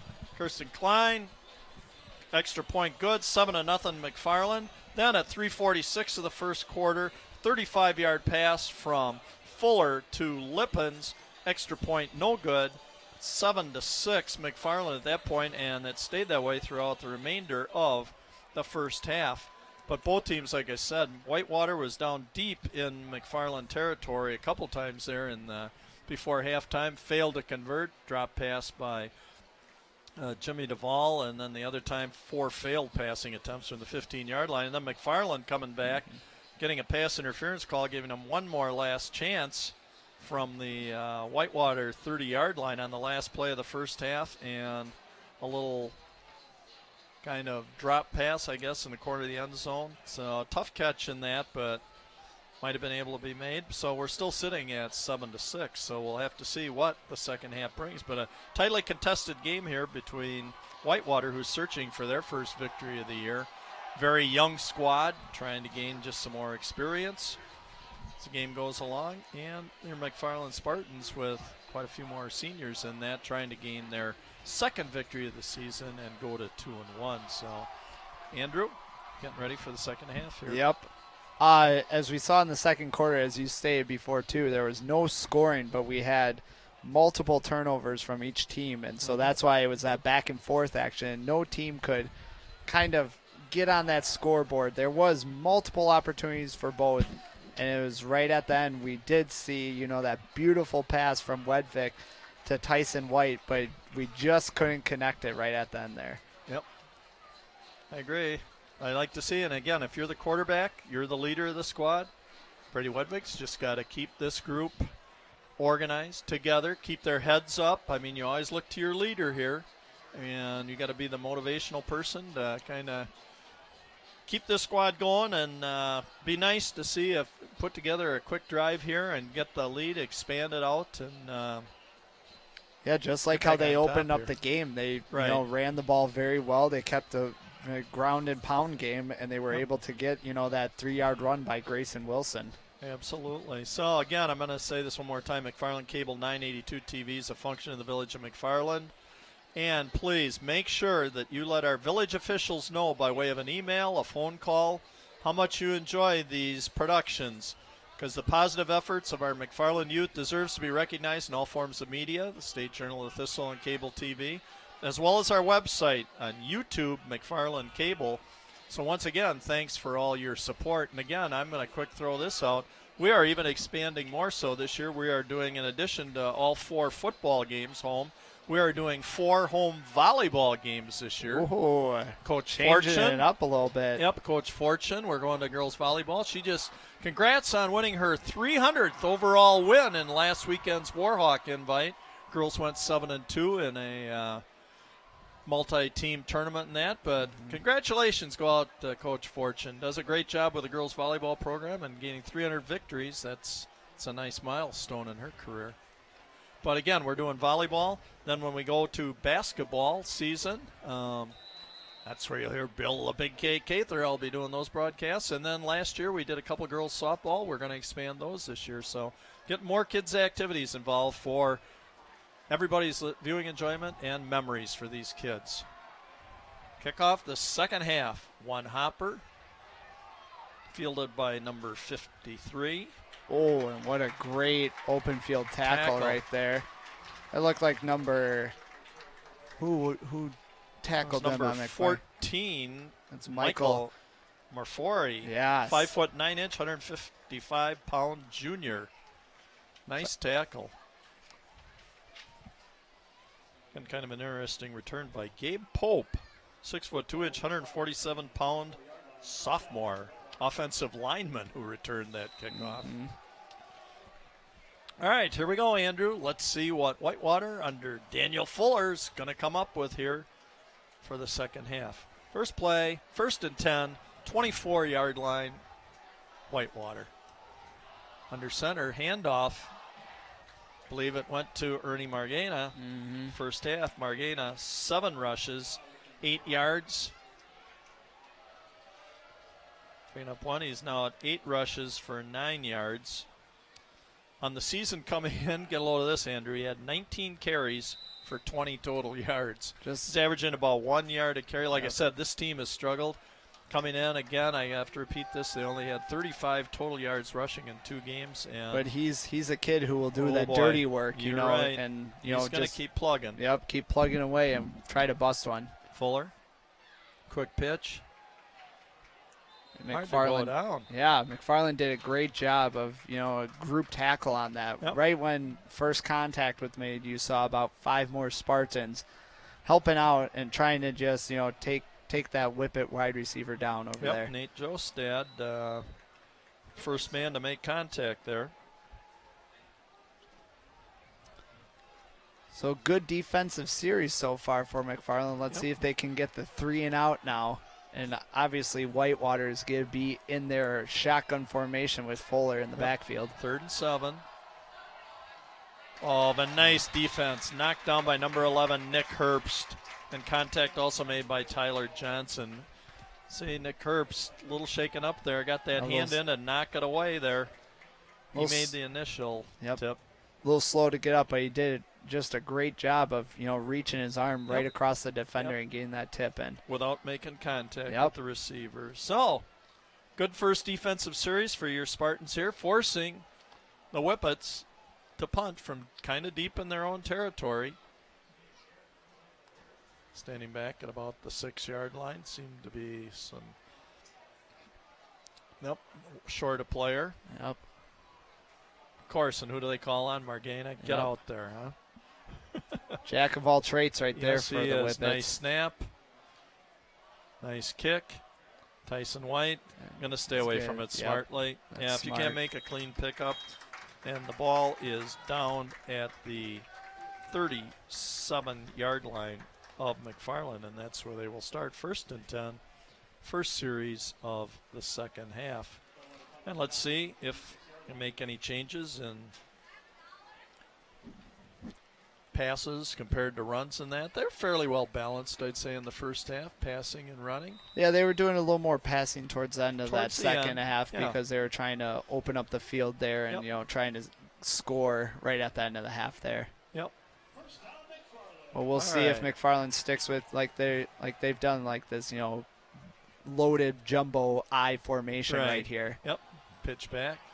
Oh, and that was great pursuit there by number 34. Tyler Sheffield. Boy, we're just mentioning these same names over and over. Tyson White kind of shaking his head. He didn't stand much of a chance there. Second 12, loss of 2. That was his 4th carry for only 8 yards. Another one of my things, one of my pregame keys was that McFarland need to improve their rushing attack also to become more well-balanced. Stack backfield, hand off to the deep back. Grayson great kite up. And a nice run by Grayson Wilson. 15-yard pickup. And Grayson Wilson having a nice night here tonight, Andrew. Yeah. He reached the century mark. 12 carries and another beautiful replay here. Look at the cutbacks. Put the shoulder down. And you notice 2 arms around the ball protecting it. Yep, no fumbles. I think after coughing it up twice early in that first half, I think, the coaching staff is just telling him 2 hands on that football, breaking tackles. Broke away from a tackle. Grayson just does a very nice job. He's patient with his cuts. He doesn't just attack it right away. He lets the holes kind of open up from the offensive line and lets his fullbacks, kind of lead the way. Yep. And then he goes from there then. Right. You get a horse like this going, just keep handing them the ball. Keep feeding them. Feed the beast, right? Feed the beast. Feed the beast. You can hear that student section heating up a little bit down here. It looks like a very good crowd on Beach party staff, too. tonight. Yeah, beach theme. Night. Yep. Beach theme tonight. Hand Good off. cut Nice back. cut. Grayson Wilson again wrapping the ball up. As soon as he feels contact coming. 21 yards. Yeah, that was beautiful. Again, we're talking about these cutbacks a little bit, and just like we saw in the their first series in the start of the game, first series in the second half right here, keeping the ball on the ground, offensive line's doing his job, and Grayson Wilson is doing a nice Offensive job. line. Yep, he's doing a nice job of reading the blocking. Looks like the same exact play right there. Yep. But look who tackled him right there. Quarterback Daniel Fuller. Yep. Yeah, it was only about a 1-yard gain that time. 15 carries, 127 yards. Grayson Wilson, that was his 4th consecutive carry. Out for a little breather. Yeah. Yep. Which is good. Yep, going both ways. You gotta, it's valuable too in these games to sit out and watch for a player too. Yes. Little option formation here. Pitch out to Tyson White. Great Nice cutback. cutback. And pulled down by Ernie Margena. Missed tackle. Is there a penalty flag on the play? Yes, there is. It's at about the 25-yard line. Yep, and the Spartans are coming back, so it looks like it's probably going to be a hold. And I believe the hold was on Jimmy Duvall, because usually a sure-handed tackler, Jimmy Duvall, their second leading tackler. And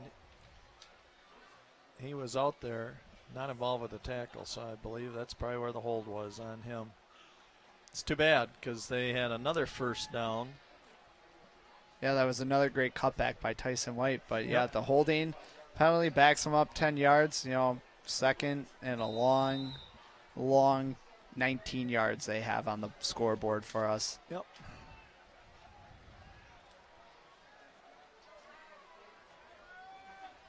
Ludwig, 3-step drop. Out to the side, out to number 6, Zach Neal again, fighting him off with the size. Zach Neal going down the sidelines. Nice job. Good size again, like I said, 6'4". And Zach Neal is down to the 16-yard line. And Neal did a great job, like you called out, 3-step drop. But then look at him battle on this replay. Another great replay. For those extra yards, a great spin move, and then working up the sideline. Spartans look like they are inside the red zone right now. And that brings up a little thing that I'm going to share with you, a little story on how the red zone got started. Thank you for leading into that, and Andrew didn't even know that he had done that. 3rd and 1, though. 3rd and 1. Got to pound it straight up the gut. Nope. Yep. He's gone. It's a race to the end zone, and Grayson Wilson is going to win that race, being pursued by Aldo Soto, but no contest. Grayson Wilson, 17-yard touchdown run. And you Beautiful called it first right, drive. and this is a beautiful shot right here. That's where you said he's gone, and he cut the corner right there, right at the edge of the end zone. Offensive line did a great job. Another great replay by our crew up here. And Grayson Wilson, once he had that edge on the corner, he did the rest right there. Yep. Second touchdown of the evening for Grayson Wilson. Wedvik for the hold right here. Bobbled the snap. He's going back right now. Chucks it over out of play. That was just a bad snap right there. He didn't have a chance to, to control that snap. So he did whatever he could, but missed the PAT. So we're still at a 7-point ball game. Extra point still would have been only a 1-possession game, but it would have been 8 points rather than your traditional 7. So at the 7:23 mark of the third quarter, on a 17-yard run by Grayson Wilson, his second touchdown of the night, McFarland has taken a 13-6 advantage, but good way to start off your second half, Andrew. Yep, they did. Look at what a great shot. I'm going to get to this, too. Look at our camera crew. And look at this. You got the line, you got the ends, you got the backs all coming over. Not only hydrating, getting water in them, but also patting each other on the back and that. These guys know. Look at Charlie Radomski there. Mm-hmm. Look at that. And a hand slap. I mean, this is just great to see. That's what you need, the unity with these guys. And because it takes. It's a team sport. And it's a very long season that they endure. So, Andrew, quick, the red zone. How did it come about? It was originated from the military's use of the term meaning within firing range. It was first used by Dave Platty, a sports information director at the University of Colorado, who had a flair for worthless stats as a stats man in the 1980s. And he also worked for the Denver Broncos, where he created this name Red Zone, because at that time people thought it was such a worthless fact it didn't matter. So Dave Platty, University of Colorado sports information director, created the Red Zone back in the 1980s. There's your stat of the night, folks. Yep. Information booth right here. Okay, ball return. This is Sheffield. Running backwards, missed tackle by 14. Michael Marfori. Finally brought down by number 55, Ian Handel, 5'10", 185-pound senior. So Whitewater will be starting from their own 28-yard line. Down 13-6. Whitewater so desperately trying to get a victory. Yep. Hopefully this year's team, and hopefully not at our expense here tonight. And let's see if McFarland can use that momentum now from offense Absolutely. to get another defensive stop. Last defensive series, it was 3 and out for the Whippets, so let's see if we can get another one of those. Yep. How about even a little turnover here, Andrew? Huh? Mm-hmm. Turnover, another quick score, and start getting a little distance between us and the Whippets. Fuller under center here. Pitch to Mariana. Great cut. And what a great cutback move. Ernie Margana just doing a little bit of everything, brought down by Brady Wedvik. Getting up a little slowly. He's got to be a little on the tired side. Margana with about a 7-yard pickup, second down and 3.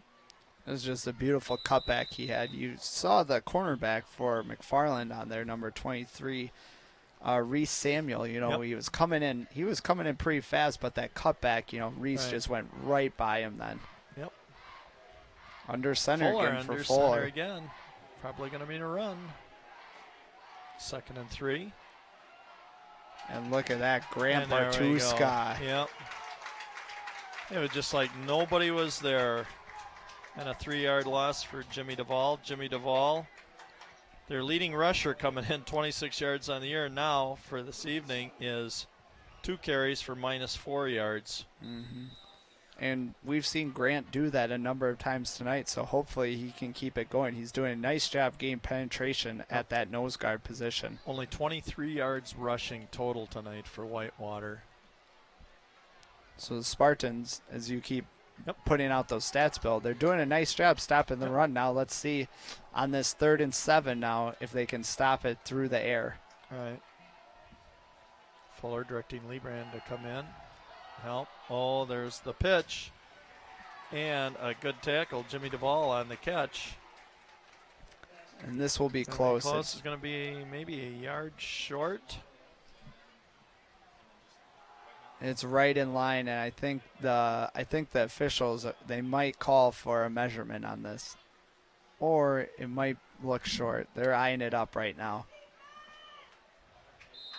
Okay, we finally get a whistle and bring the sticks across. Huh? Mm-hmm. I'm going to go with it's a good half yard short. Let's hope your see what eyesight's my right. Eagle eye has Eagle here. eye from up here, you know. All right. Big call right here for Whitewater because they want to keep control of the ball as well as the Spartans want to get it back and go back on offense.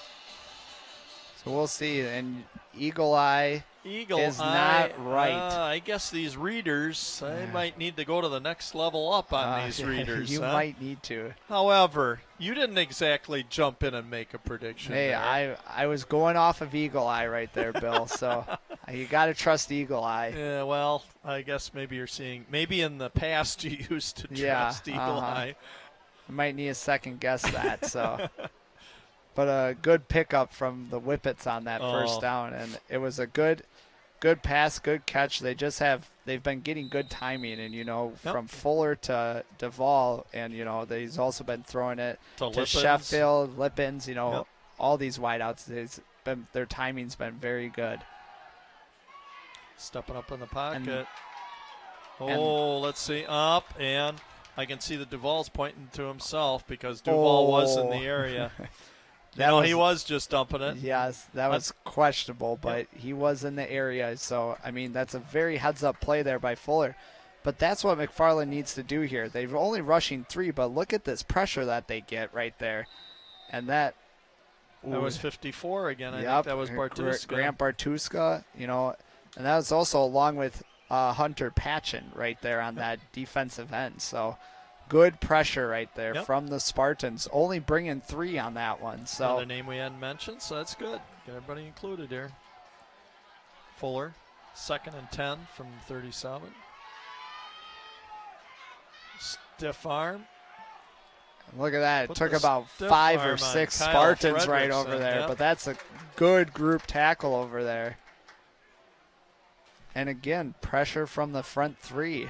It looked like we had Patchen, Bartuska, and Jorgensen just causing that pressure, forcing Fuller to use his legs and not his arms on that play. Yep, big boy.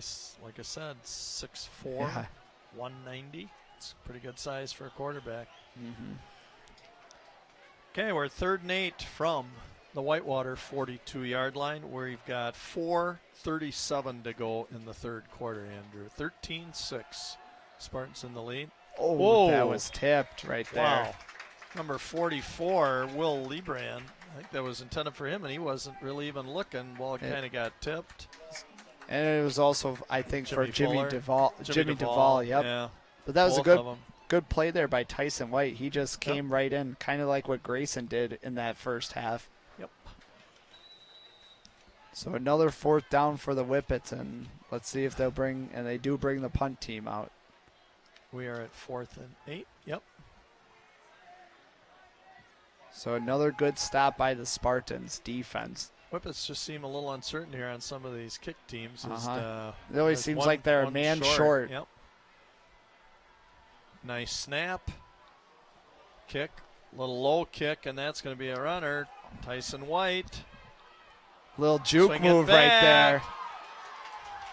Nice cutback, and then just lowered the shoulder and went into number 52, Hunter Abramson, a 5'10", 164-pound sophomore, took the brunt of Tyson White as he barreled into him. And you just saw Tyson lower the shoulder there, and that got the sideline for the Spartans really excited. So yep, and let's hope they can carry that momentum now into another long drive and get a 2-touchdown difference here. Yes. Isn't that nice to see? I mean, a couple players over there congratulating Tyson White on a good effort in that. Like I said, great team chemistry. Here comes the blitz again, right up the gut. Grayson Wilson trying to get to the outside. Nice spin move. Still going, keeping those legs moving. Finally brought down by number 65, Jose Soto. Yes. 5'6", 210-pound freshman. Like I said, Whitewater is so young. Yes. Nice gaining good experience. And look at this lead block there by Tyler Johnson. But this great spin move by Grayson Wilson. He spun around and avoided like 4 Whippets on the play. Just kept moving, so brings up a 2nd and 2 now. Ball on the 45 for the Spartans. Yep. 3:30 to go in the third quarter. Hand off to Grayson Wilson again. Time good. Low tackle that time by number 34, Tyler Sheffield. And also had help from his buddy, Jimmy Duvall, as well, too. This isn't good. Let's hope it maybe is just a cramp. Yep. Grayson Wilson kind of limping. That's the kind of walk that a cramp is, don't you think, Andrew? It looks like that a little bit. He might also just got dinged up as well, too. So we're hoping he's okay. Andrew, we're going to do something here, too. We got a lot of other sports going on now in the fall. So I'm going to first off say we already mentioned Coach Fortune's 300 win in girls volleyball. It's going on. Get out and see them. Girls swimming. Coach Weiss swept the Forest Invite. They divided into 3 teams last week. Yep, so that was a different format. They had 3 different divisions, so it was kind of cool. You could get a lot of swimmers, a lot of swims for that. Also, assistant coach Jess Garvey. Okay, good for Jess. Boys soccer, presently they're 2-1. Coach Gorzalek. They beat Monona Grove 4-1. They beat Stoughton 5-2, and they lost defending Division III state champion Mount Horeb 4-1 last week. We still got a couple other sports we'll get to during our next little break in that. But yeah, soccer team's rolling very well, though. Yep. Good momentum with them. Brady Wedvik, under center. They just picked up a first down on that run. Little low throw. Neil slipping, a little low throw. Didn't come out real smooth out of B-Dub's hand that time. They're doing that quick 3-step drop right there, working on that timing routes. And looked like a low throw, and it didn't help that. It looked like Neil just slipped a little bit, too. Yep. And I don't know if you noticed this, too, Bill, but Herbst has been on the sidelines since he's got injured. He has, hasn't he? So I don't know if he's coming back in or not tonight. That could be a loss, too, because he's the punter. He's one of their leaders. Nice run by Tyson White. Yeah, cut beautiful. It right up the gut. 14-yard run. And you saw that delayed cut a little bit as well, too, and he just used that cut, used that momentum to get up to the 40-yard line, and another first down on the ground for the Spartans. Yep, 5th carry for 23 yards for Tyson White.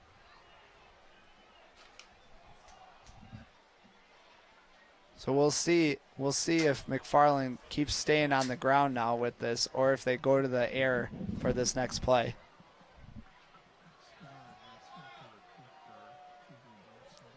This jumbo eye package right now. Looks like a handoff to Tyler Johnson. He's just bringing the defender along with him right there. Boy, you got to feel good for Tyler right there, huh? We got to get some confidence back in that. I'll tell you, he's laid some nice blocks for Grayson Wilson to get some of the yardage he's been doing. And I think he needed that run too, because because he fumbled the ball a couple times. That's right. But get that energy, get that momentum, get that confidence back in that run game as well too. And he did a very nice job holding on, to the football with that. Not just saying that to be nice, but hey, I'll tell you, this is a kid. I mean, they've got to count on him here. He's going to be a big part of this Spartan program. Neil again, fighting off people, big frame again. Only receiver out wide, and they do that 3-step drop again, that quick out, and Neil getting some confidence right now. 6'4", and look at this, just 1, 2, 3, balls out, beautiful pass, and Neil just fights off that defender, that cornerback, number 21, Jose Villegas, a sophomore, covering him, and he's only, it looks like, he's listed as 5'2". Right. You know. 5'2", 109. Yeah. Grayson Wilson. Ooh, if I was looking, we had the great camera angle there. I was thinking if he cut that to the outside, we were maybe going to watch him. See another one again. Gone. Cut it back inside. We got a little laundry on the field, probably coming back. Okay, we're at $1:36 to go in the third quarter. 13-6, your McFarland Spartans. Driving, but a little setback here with a penalty.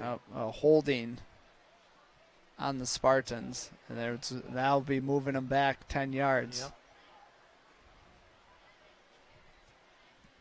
Ball coming back to the 39-yard line of Whitewater. Again, guys in the line making it possible for these runs. Drew Mickelson, 68. Mitch Cook, 70. Jack Perkle, 52. Ian Handel, 55. And Charlie Radomski, 59, doing a nice job up front.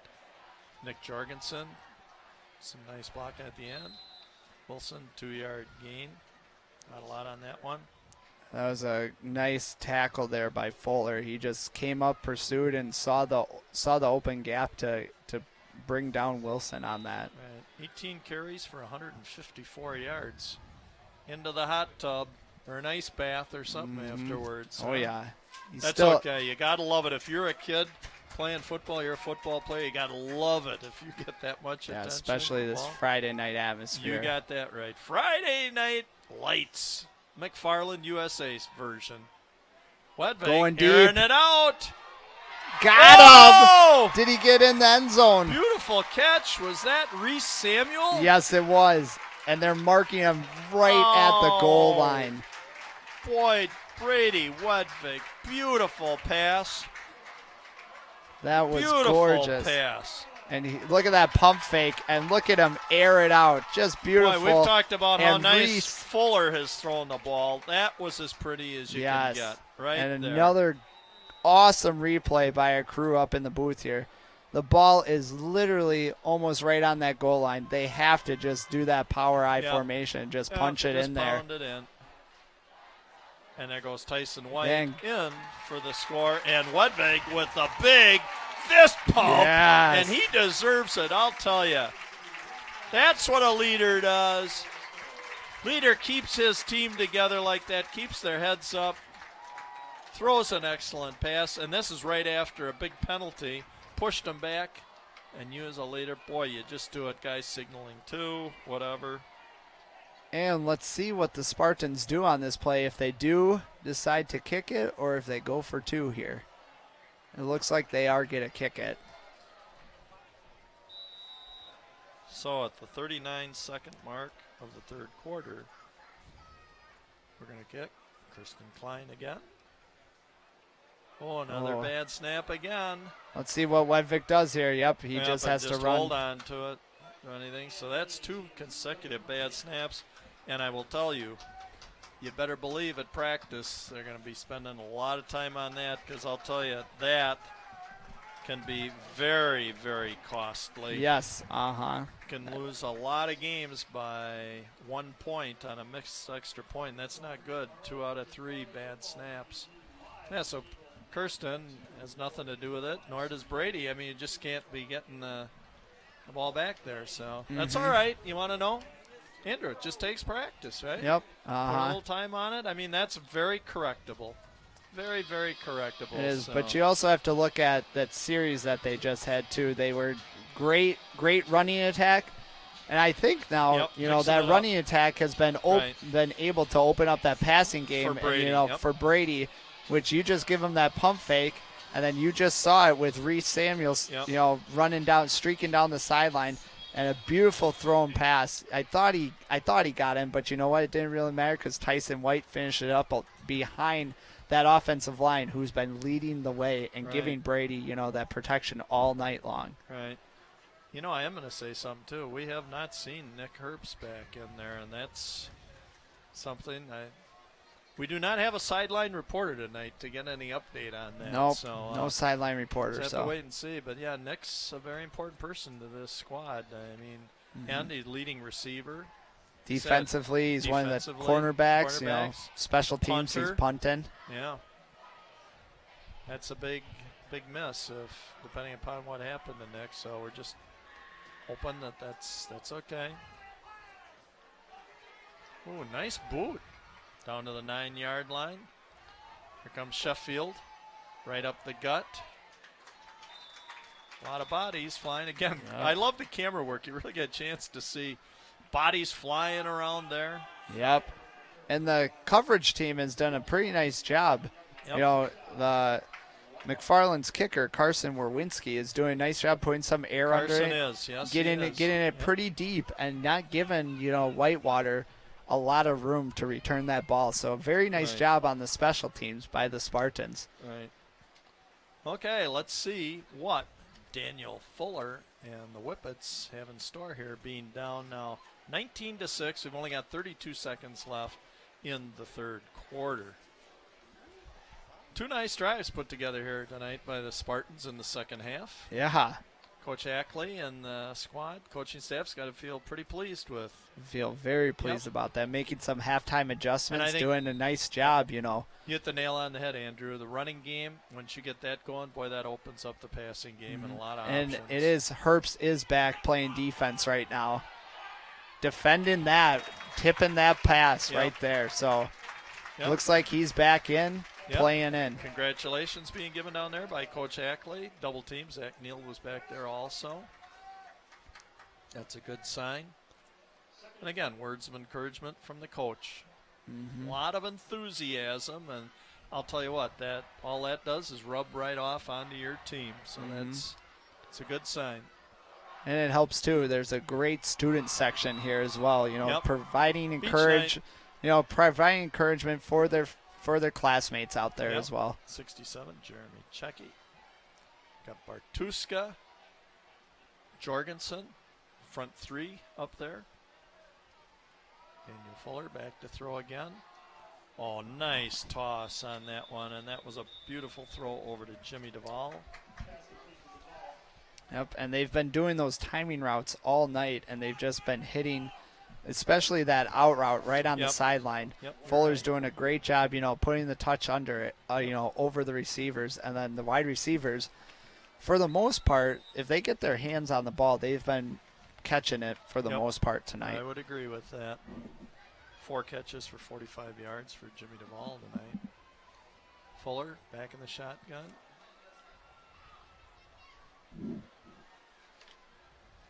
'23 Soto standing to his left, looking to help him out. Fuller rolling right.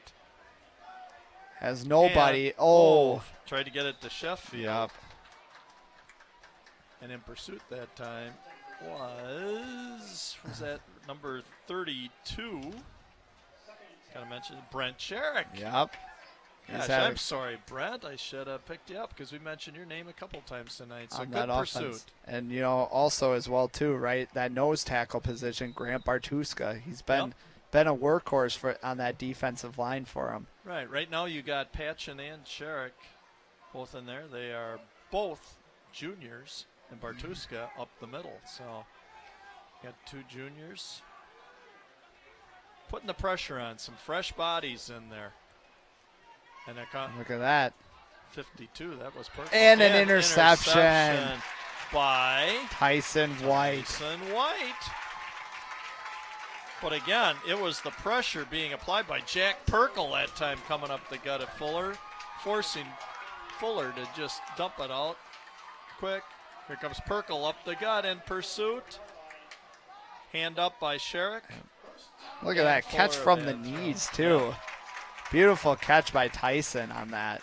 Second interception thrown by Daniel Fuller tonight. He'd only had thrown 1 interception coming into tonight. I know. Again, look at Coach Ackley. They're giving some love. They're just feeding off of this energy right now. Yeah, they are. This is good. This is good to see because, like I said, the schedule's only going to get tougher for the Spartans. Stacked backfield. And off to the deep back. Grayson Wilson for about a 4-yard gain. And on the tackle again was Duvall and Sheffield.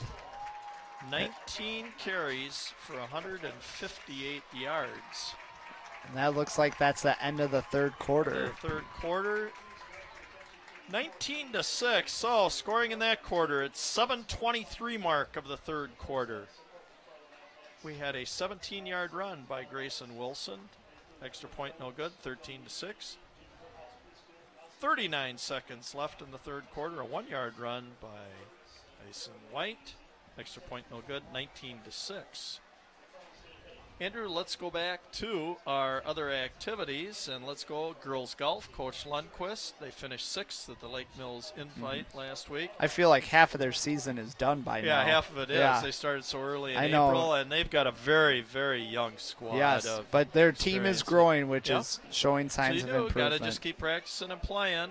We're up to girls tennis. Coach Gaffney, again, I can't mention all the girls' names, but their season also started in about mid-August. And I bet you they're about halfway through. Yep, they're doing better. And then mention a few things about the cross country, Coach Fisher.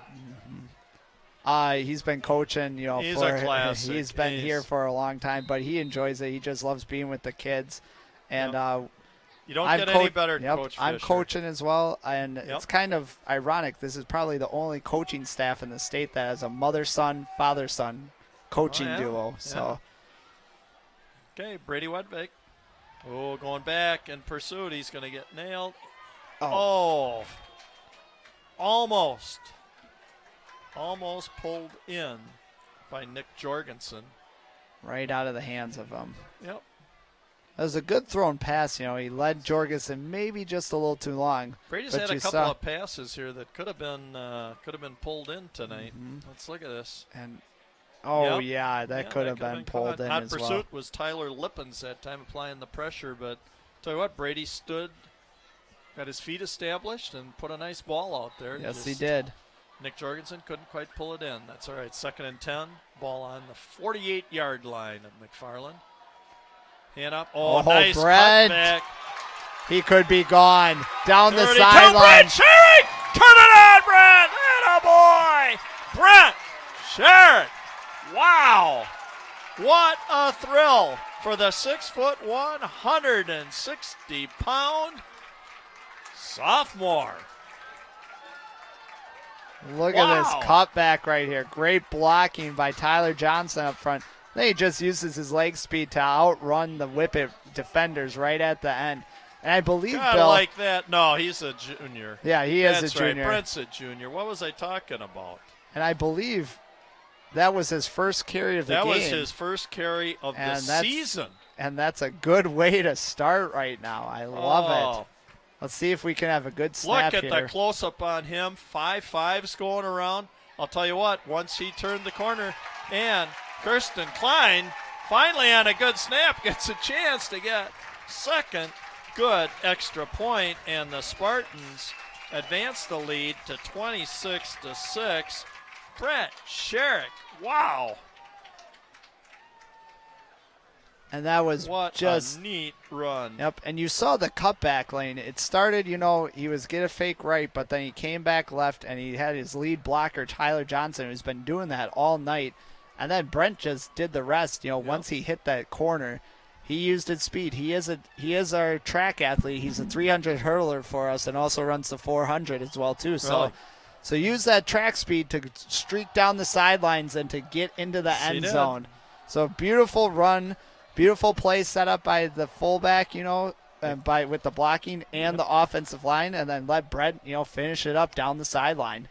I can tell you on just a personal note, my son Brett Cather has spent several one-on-one basketball sessions with Brent Sherrick, helping him improve his basketball skills. Yep. We coached him in freshman basketball, and then throughout his time after that, he's gotten together with Brett over the summer and other times and that worked just one-on-one, so he's going to be an up-and-comer also on the hoops team this year. Oh, yeah. So this can do nothing but another three-sport athlete for the Spartans, which we love to see here. Yep, so good for Brent. And, hey, my apology, I got so dang excited about rooting for him, and wait till Brett, I don't know if he was still watching down at Columbia, but I'll have to go back and watch that. So that'll be a thrill for him, too, when you establish that kind of relationship with somebody and then get a chance to see it. So kudos to you, Brent Sherrick, and my apologies for calling you a sophomore, knowing you're a big high-flying junior, but congrats. All right, Spartans, keep it going now. Good kickoff. Oh, and just slid out of bounds. Too bad.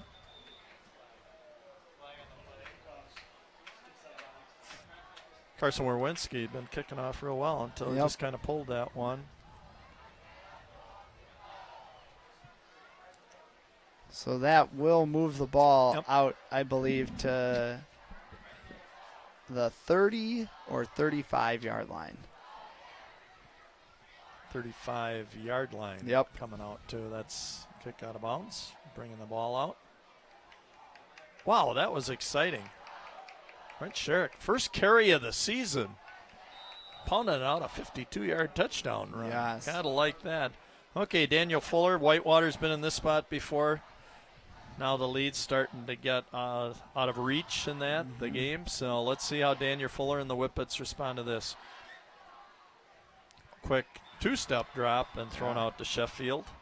And again, I think what you're probably looking at here now for them, Andrew, is just keep trying to improve and probably just kind of stick to the game plan and just work on your skills. Yeah, I mean they've got a very little running game going, but the passing game has been their go-to so far. So they're going to work those quick outs, right. Some of those deep outs over the defenders that Fuller has been able to put, over the top, and we'll just see a lot more passes being made right here. Oh yeah. So like that Beautiful. Pass right there, see right over the top of Tyson White, and it's just those deep outs. They go out about 10, 15 yards, and then go out to the side right there.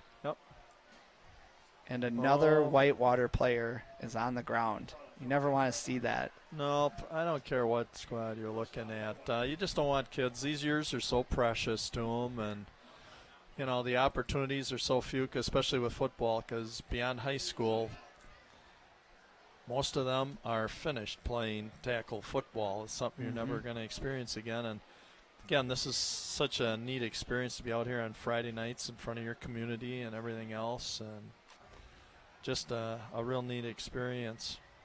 Were you going to finish anything else with cross country? Oh, yes, I was. Well, I was ahead. saying, how we're probably the only coaching staff with the mother as my mom, 6th grade teacher, mother, son, father, son, as, Scott Fisher is also the Spanish teacher at the high school as well. And our first meet is coming up this Saturday, as in tomorrow. We're going back to Verona, the Verona invite. Okay. So a great atmosphere. Great atmosphere. Big teams there. There's probably about 30 teams there. Big crowd. Lot of Division I schools. Some of the top runners in the area and in the state are going to be at that meet. So I know our kids, we've been practicing, this is our 3rd week of practice, and we're getting the kids, just trying to get them mentally and physically ready for this first big meet and their first meet of the year. And we are having, a lot of young freshmen stepping up to the challenge, and, having a couple freshman girls running varsity for us. And our guys team is, pretty set, growing from a year. Our guys team took 4th last year, and our girls team took 8th, and we're hoping to repeat that to send them both teams back to state for the 3rd straight year. Yep. So again, if you can get out, we've got cross country, girls tennis, boys soccer, girls swimming, girls volleyball, girls golf, and football. So I mean, a lot of kids come and support these student athletes. Come and support throughout them the year. Absolutely. And you know what? Winning isn't everything. Just you got to appreciate their efforts and encourage them. Yep. And this goes not just for you as spectators, but parents and anybody else. The more positive support you can feed to the youth here, the better performance you're going to get out of them. Yep. So. And don't forget too, we also have like our POMS team as well. The band. Absolutely. We'll have the band. We'll have the fall musical Thank you. coming up as well too. So just supporting our students and our student athletes a as lot well. of different ways. Fuller dropping back, airing it out. Jump ball and perfect position. Let's see if Herbst made be the a interception. He and did. Herbst was right in front of Jimmy Duvall. Yep. Perfect position by Herbst, and the 3rd interception of the evening thrown by Daniel Fuller. And again, I just got to believe here, Whitewater team, again, they're young in that, and just a lot of them just going both ways, like most teams, just get a little tired as we start going down the stretch here. And did you see how Herbst went up and challenged Duvall for that? Caught it at the highest point and was able, just to make that catch with his hands and not with his body, maintain control, going down with Duvall kind of on his back a little bit. So that was another great play and another turnover forced by the Spartan defense. Yep. Okay, hey, how about a little trivia, Andrew? I haven't done any of that tonight. I'm going to ask you this question, and I'll give you people at home a chance to try and answer this. It's a question that deals with the National Football League. Sorry, I didn't have a high school one here, but it says, which of these 2 penalties in the NFL have the most total yards assessed per season. So which one of these, if you total up all the yards of penalties assessed, would be the most penalized? Offensive holding or false starts? Offensive holdings. You think offensive holding? Yeah. And what do you base that on? A guess? Yeah, I got a hunch. A hunch. Oh, and when Garv gets a hunch, you better go with him because he is correct. Actually, by almost 1,500 more yards. I'm surprised. But it might by also that. have something to do with the fact that offensive holding's 10 yards Yep. and false false starts are only 5 yards. So I was wondering if you would give me that as a reasoning. I was hoping so, but rather than a hunch. But got to have a little fun with it. So it's a little. Well, I didn't know what occurs more, Bill, so that's okay. why. All That's right. why. Back to football action. We're at 10:56 to go. The handoff here to Brent Sherrick again, coming around the end. Ooh, that was almost helmet to helmet there. Took a shot there. Yep, number 44, Will Liebrand, freshman, 5'8", 144, bringing Sherrick down a little. As you saw, you like to see Brent. He likes to just bounce the ball outside a little bit. Oh, yeah. A little bit Yep. more. Well, you do it, if you got that little speed, you're always He looking to does. get to the outside in that. Coming to the sidelines, just give him a little more playing time. Like I said, the more younger kids you can get in here, the better it's going to bode for you as the season goes along. Deep pitch back, Tyson White. Oh, good nice shoestring tackle by there. Jimmy Duvall. He just makes that look very easy. He pursued, Tyson thought he had the alley right there, but Duvall just, did that shoestring tackle. Yep. Stopped him for no gain, so brings up 3rd and 5. 3rd and 5 from their own 17-yard line. 9:45 to go in the game. 26-6, your Spartans leading. Nice second half here for the Spartans. Coach Ackley and the coaching staff went in, made some changes, and kids really responded here and have put together a nice second half. Yes, Andrew. they have. Done a very nice job on both sides, offense and defense. Ludwig, the handoff. And let's get a number on that. That was Brent Sherrick again for about a 2-yard gain. 4th down coming up. And let's see if we have Nick Herbst. He's very good. I haven't called him Chad Herbst tonight. Showing that dementia hasn't set in too bad yet when it comes to telecasts yet. So that always happens, doesn't it? We have so many brothers and family sets, in small towns like this, like McFarland and that you sometimes get the kids' names mixed up, as well as years in school, right, Brent Sherrick? Oh, yes. Sophomore, junior. Sorry about that again. All right, Nick Herbst back, averaging 39 yards a punt. See what Nick does with this. In motion was Quentin Brandt, a 5'10", 161-pound sophomore. And we have a whistle and a stoppage of play, of which Coach Ackley called. Huh.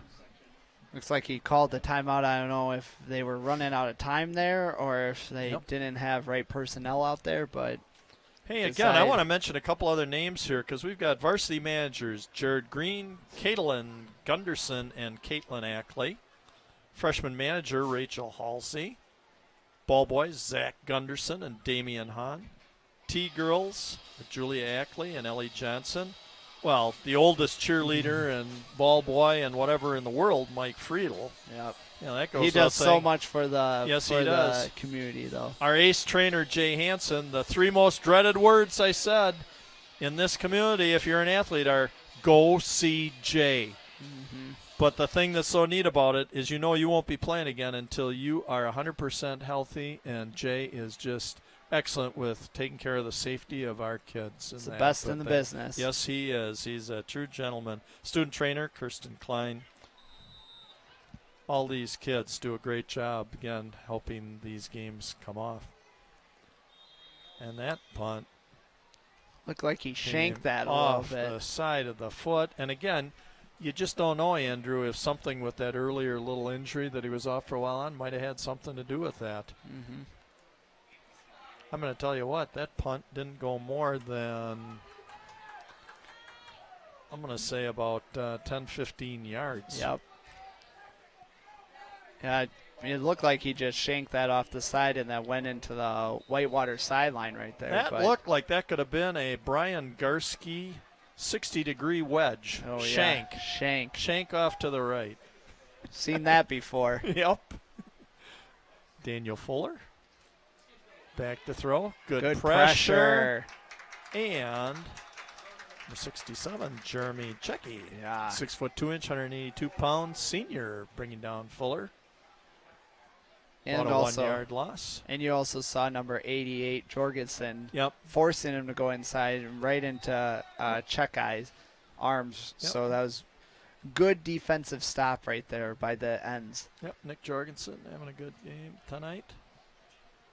54, Bartuska again sitting right over the nose. The center.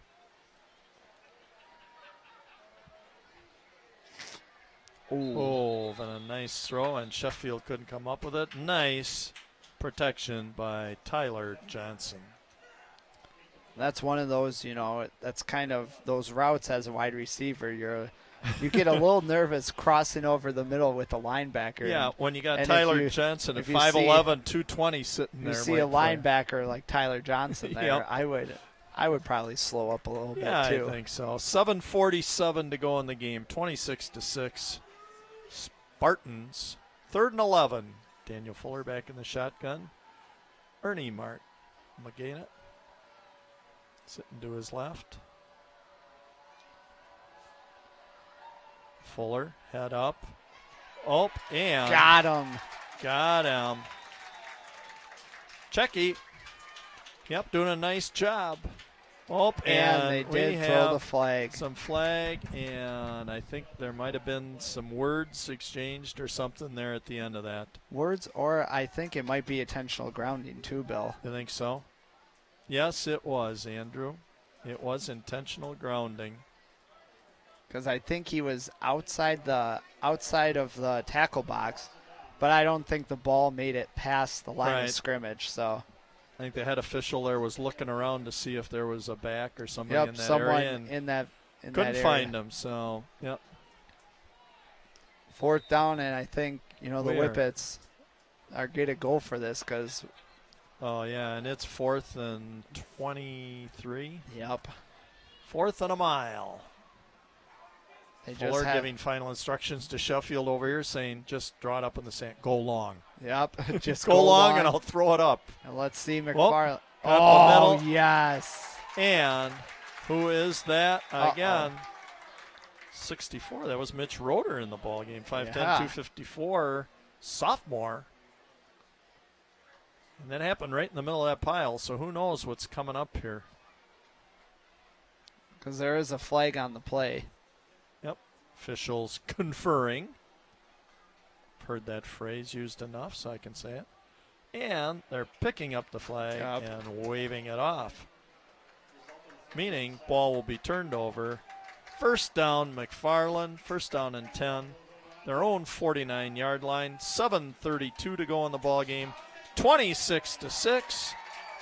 Your McFarland Spartans well on their way to going above the 500 mark, Andrew. 2-1 in the Rock Valley North.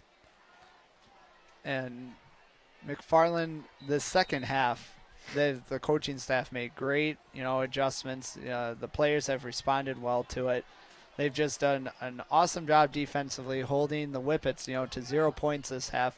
And offensively, Yep. they've been running the ball and also throwing the ball very well, Let's too. give credit to that line again. Mickelson, Cook, Perkel, Handel, and Radomski doing a great job. Whoa, high pitch. Pulled down by Sherrick. Look at him using that hand, and he almost still got to the outside. But a great agility to catch that high pitch there from Ledvik. Absolutely. I saw something interesting there. Aldo Soto, 5'7", 161-pound freshman, came up at the end of that run, wasn't involved with it, but as Sherrick's getting up, Soto gave him a pat on the back. Yep. We've really been seeing some great sportsmanship in this game, and I really like to see that in this day and age of all the other stuff. You hear all the bad talk in that. So nice run by Brent Sherrick. Good sportsmanship by Soto. Second. and just pounding the ball. Yeah. Another nice run. That was a good run there by Tyson White. Just using his patience and using a good vision. You saw he's one of the more agile running backs on the Spartans team, and just uses some of his quick cutbacks and just gets up the field and brings up a 3rd and 2 for the Spartans. Yep. Just keep running that clock off. Yep. And 6:20 to go. Sherrick back in the ball game. And the big thing now, you don't want to see any more players get injured. Absolutely, Andrew. Finish this out strong. And ready for next week's contest. Ooh, new name we get to call, number 42, Cordell Cloth. A 5'9", 160-pound sophomore. And you saw Cordell he kind of hesitated a little bit, but he did a nice job just rumbling right up that middle for the first down. Move the chains and keep that clock moving. You got to really like what Coach Ackley and his staff's doing here, too. Getting a lot of kids in the ball game, perfect opportunity to do that. Make sure none of your other players are going to get injured here, and give these other kids some playing time. Under the lights. There goes Sherrick. Push him off. He could be gone again. Brent, cut it back, baby. Turn it on. Get in there. Oh! The foot just went out on the 2.5-yard line. Just stepped out. Oh, my goodness. He almost had another big run, but, boy, he's elusive. He got into that secondary and stiff arm. Kept his balance. Yeah. They're keeping him in the game. Let's see if they're going to reward him and give him the ball here and try and give him another touchdown. I would hope so, but that Sherrick did a great job, running up the middle and then bouncing off some tacklers, using his strength. You really see, you don't see him, but he is a strong back, for kind of the length he has, the length and the speed. Yep. Just feed him the ball and let him get in the end zone, just like that, right up the gut. Great run to finish it off, and great blocking by the offensive line again. We can see the start here, Andrew, of some new starting careers here, huh? The ground and pound game for the Spartans, the whole game, not just this second half, but the whole game. It started in the first half, but it's just been continuing in the second half. That offensive line opening up, and Brent Sherrick just doing a great job in this fourth quarter, running that ball. Kirsten Klein, and again, the snap wasn't the best, but this time good hands on B-Dubs. Brady Wedvig get the ball down, and Kirsten gets it through. Kick good. We've now gone to 32-6. And I don't know, just through, or 33-6. 33-6, that's right.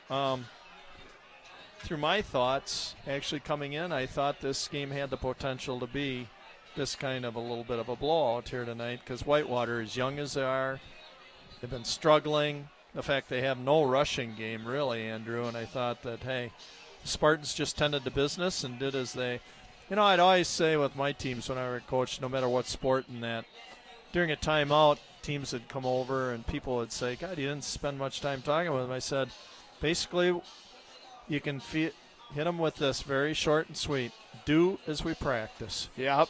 Because if for practice hard and you're well prepared, there's not much more to say, but just, hey, we worked on this, we practiced all week. Just do what we practiced and just stay focused. And what more do you really need to say than that, And I think, and just maybe if you need to say anything more, then emphasize the positive things that are happening. And kids feel pretty doggone good. They turn around, they come out of that huddle or that timeout or something, and it's like, okay, let's get to it, and then you need a leader like B-Dubs, Brady Wedvig's doing tonight, and And defensively, you have Tyler Johnson and also Grayson Wilson as well. And everybody's pounding each other on the back and supporting each other, and so they're doing shorter kick. It's been a great team effort, and look at that pursuit right there.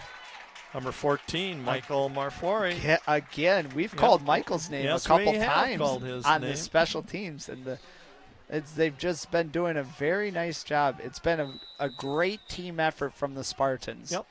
And so I just think Whitewater, they're just, they're running out of fuel right now. As you've mentioned before, they just have a smaller team, a younger team. A lot of their players are playing both ways, and they've had some more turnovers this second half. They're just running out of gas, and the Spartans are just keep going and going, sticking to their game plan, running the ball, opening that passing game, but now lately have been running very well. So it's a good way, good bounce back, for the Spartans in the second half, because remember, Bill, it was a 7-6 halftime score.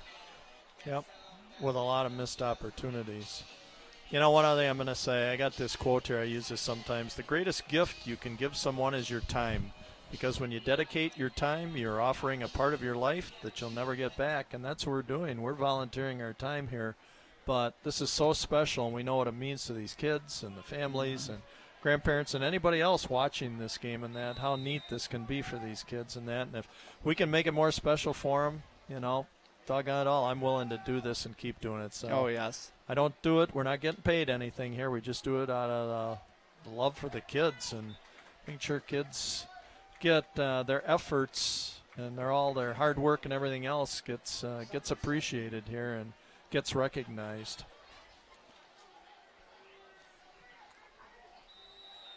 So with that being said, we just hit the 5-minute mark, 33-6. McFarland, 2nd and 7, Whitewater from their own 23-yard line. Successful beach party tonight, huh? Oh, beach beautiful, theme. beautiful crowd. They might for keep the this beach theme going if it's this successful. Pretty good luck. So yeah. Yeah.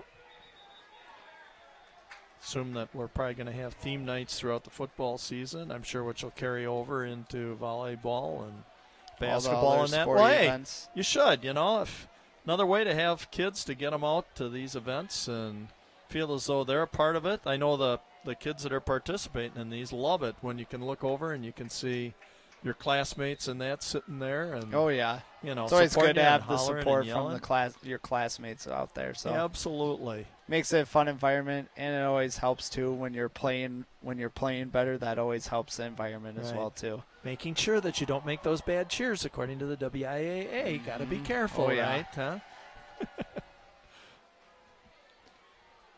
Pitch out here now. Sheffield. Oh, he just ran over. It looks like who do you run over there for the Spartans? Number 48 for the Spartans. 48. Jonah Hewitt. 5'10", 155-pound sophomore. We mentioned a lot of different names here tonight. Like I said, the more I can mention or you can mention, the better, because they all deserve to be recognized, because everybody's out there practicing every night. You're in the weight room doing stuff in off season. Yep. Just saw a lot of these guys in the weight room during the summertime, putting that's where the work comes in, during that summertime. Athletes are made in the off season, not the season. That's where success stories come from. Good group tackle there by the Spartans on that. Whitewater's ran that play a couple times, but they just haven't seen a lot of success from it. Han Shore in the ball game. Oh, yeah. 36 going in, Quentin Brandt. Going to try and mention all these names. 45 out here, Matthew Jostad. 23 Samuel. We got Ross Lewandowski in the ball game. Ross, a big man, 6'2", 330. Sheffield to the outside. And they both fell down at the same time. Yeah, they both fell down. Matthew Jostad and Sheffield slipped at the same time. It was like they went down in unison, said, ready, 1, 2, 3, let's go. It's like synchronized tackling or falling down. Clock moving, 2:50 to go in the ball game. 33-6, your McFarland Spartans, well on their way to making their record 2-1 on the season. And you've said it before, but this is great to get, some of these kids who don't get in the ball game just to get the game, especially at home, gameplay Andrew. experience. Yep. Yeah. Especially at home here in front of the hometown crowd. Yeah. They've just been running it to the outside right there. Oh, good tackle there by Hans. He just pursued him and tackled, and that's he's tackling number 33, Jimmy Duvall. Right. one of their wide receivers and who's Yep. been able to play running back. So that was a great pursuit there by Hans Schwer. Henry Byers in the ball game, 5'10", 184. Sophomore. A lot of sophomores getting in the ball game here.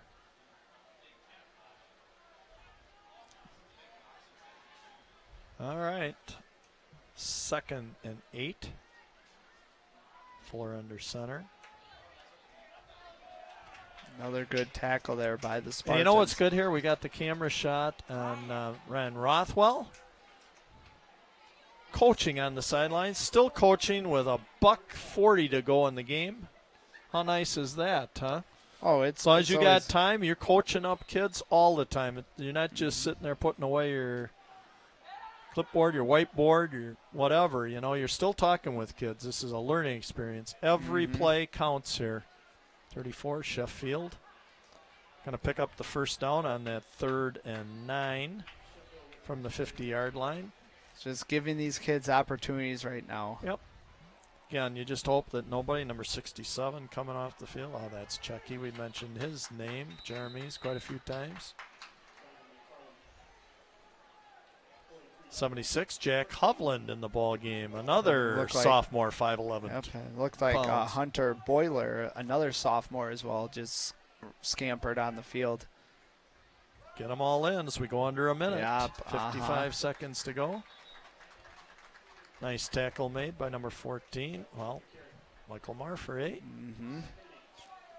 We've called his name a couple Yes, times we this second have. half. 86 getting in the ballgame. Sam Curtis, 5'11", 145-pound sophomore. Which a lot of sophomores here. We're 50 in the ballgame. Jack Bruno in there, 5'4", 165 sophomore. What could be the last play of the ball game. Jimmy Duvall on the carry. And I believe we're going to let the clock run out as 18, 17, 16. Whitewater is not going to run another play. And this ball game is going to come to a conclusion with very successful Friday Night Lights. September 3rd, 2016. Are they going to get it off or not? Nope. End of game. And tonight's final score. 2 scores in the fourth quarter, 11:46 of the fourth quarter. Brent Sherrick, a 52-yard touchdown run. Kirsten Klein, extra point good, 26-6. 5:33 of the fourth quarter, a 3-yard run by Brent Sherrick. Kick good by Kirsten Klein, 33-6 for your final score. Spartans going to 2-1 on the season. Whitewater falling to 0-3. Nice traditional handshakes at the end. You know, it's good to see both teams, patting each other on the back and appreciating the efforts of both squads here tonight. So next, before I close this off, I'm going to turn it over and thank my helper, again, Mr. Andrew Garvey, for doing a great job tonight, Andrew. I greatly appreciate it. And you're going to be back again because I think John Wells is going to be missing another game, so I hope to have you back again and we can do this again. But did an excellent job tonight, Andrew. I can't thank you enough for helping me out and adding all a little extra analysis and everything else in here. So anything Well, you'd Bill, like to say to thank you. wrap it up? Well, I just want to say thank you for having me on. I'll definitely join you if you need me again. And I just want to thank our staff and our top-notch crew to put on this production as well, too. So could have done it without them. A hard-fought game tonight by the Whippets. It was a close game at halftime, but McFarland, I just think, kind of ran them out of gas and, just ground and pound game with them and then threw it in there a little bit and kind of opened it up. Great halftime adjustments. And it was nice to see a good victory for the Spartans here. So hopefully they can carry that momentum for their next game then. Yep. Thanks again, Andrew. So right now I'd like to extend a huge heartfelt thank you to my Cable 982 staff consisting of Patrick Morn and Ben Becks on the cameras and Andrew Day and Ryan Denzer running the graphics and the board under the direction totally of Mr. Eric Redding, our cable coordinator head. So my hope is that this telecast provided you, the viewing public, with an enjoyable evening of McFarland Youth Sports, and for the kids participating, another special memory for them. Again, I feel honored and privileged to be given this opportunity. Be sure to either get here in person or join me for our next telecast, which I believe will be in 2 weeks, the next home football game. So, this is Bill, the Big K Cather, just living the dream, signing off and reminding you all to stay healthy, stay positive, live each day to its fullest, laugh and smile every day, and God bless you. So long from McFarland, Wisconsin, USA.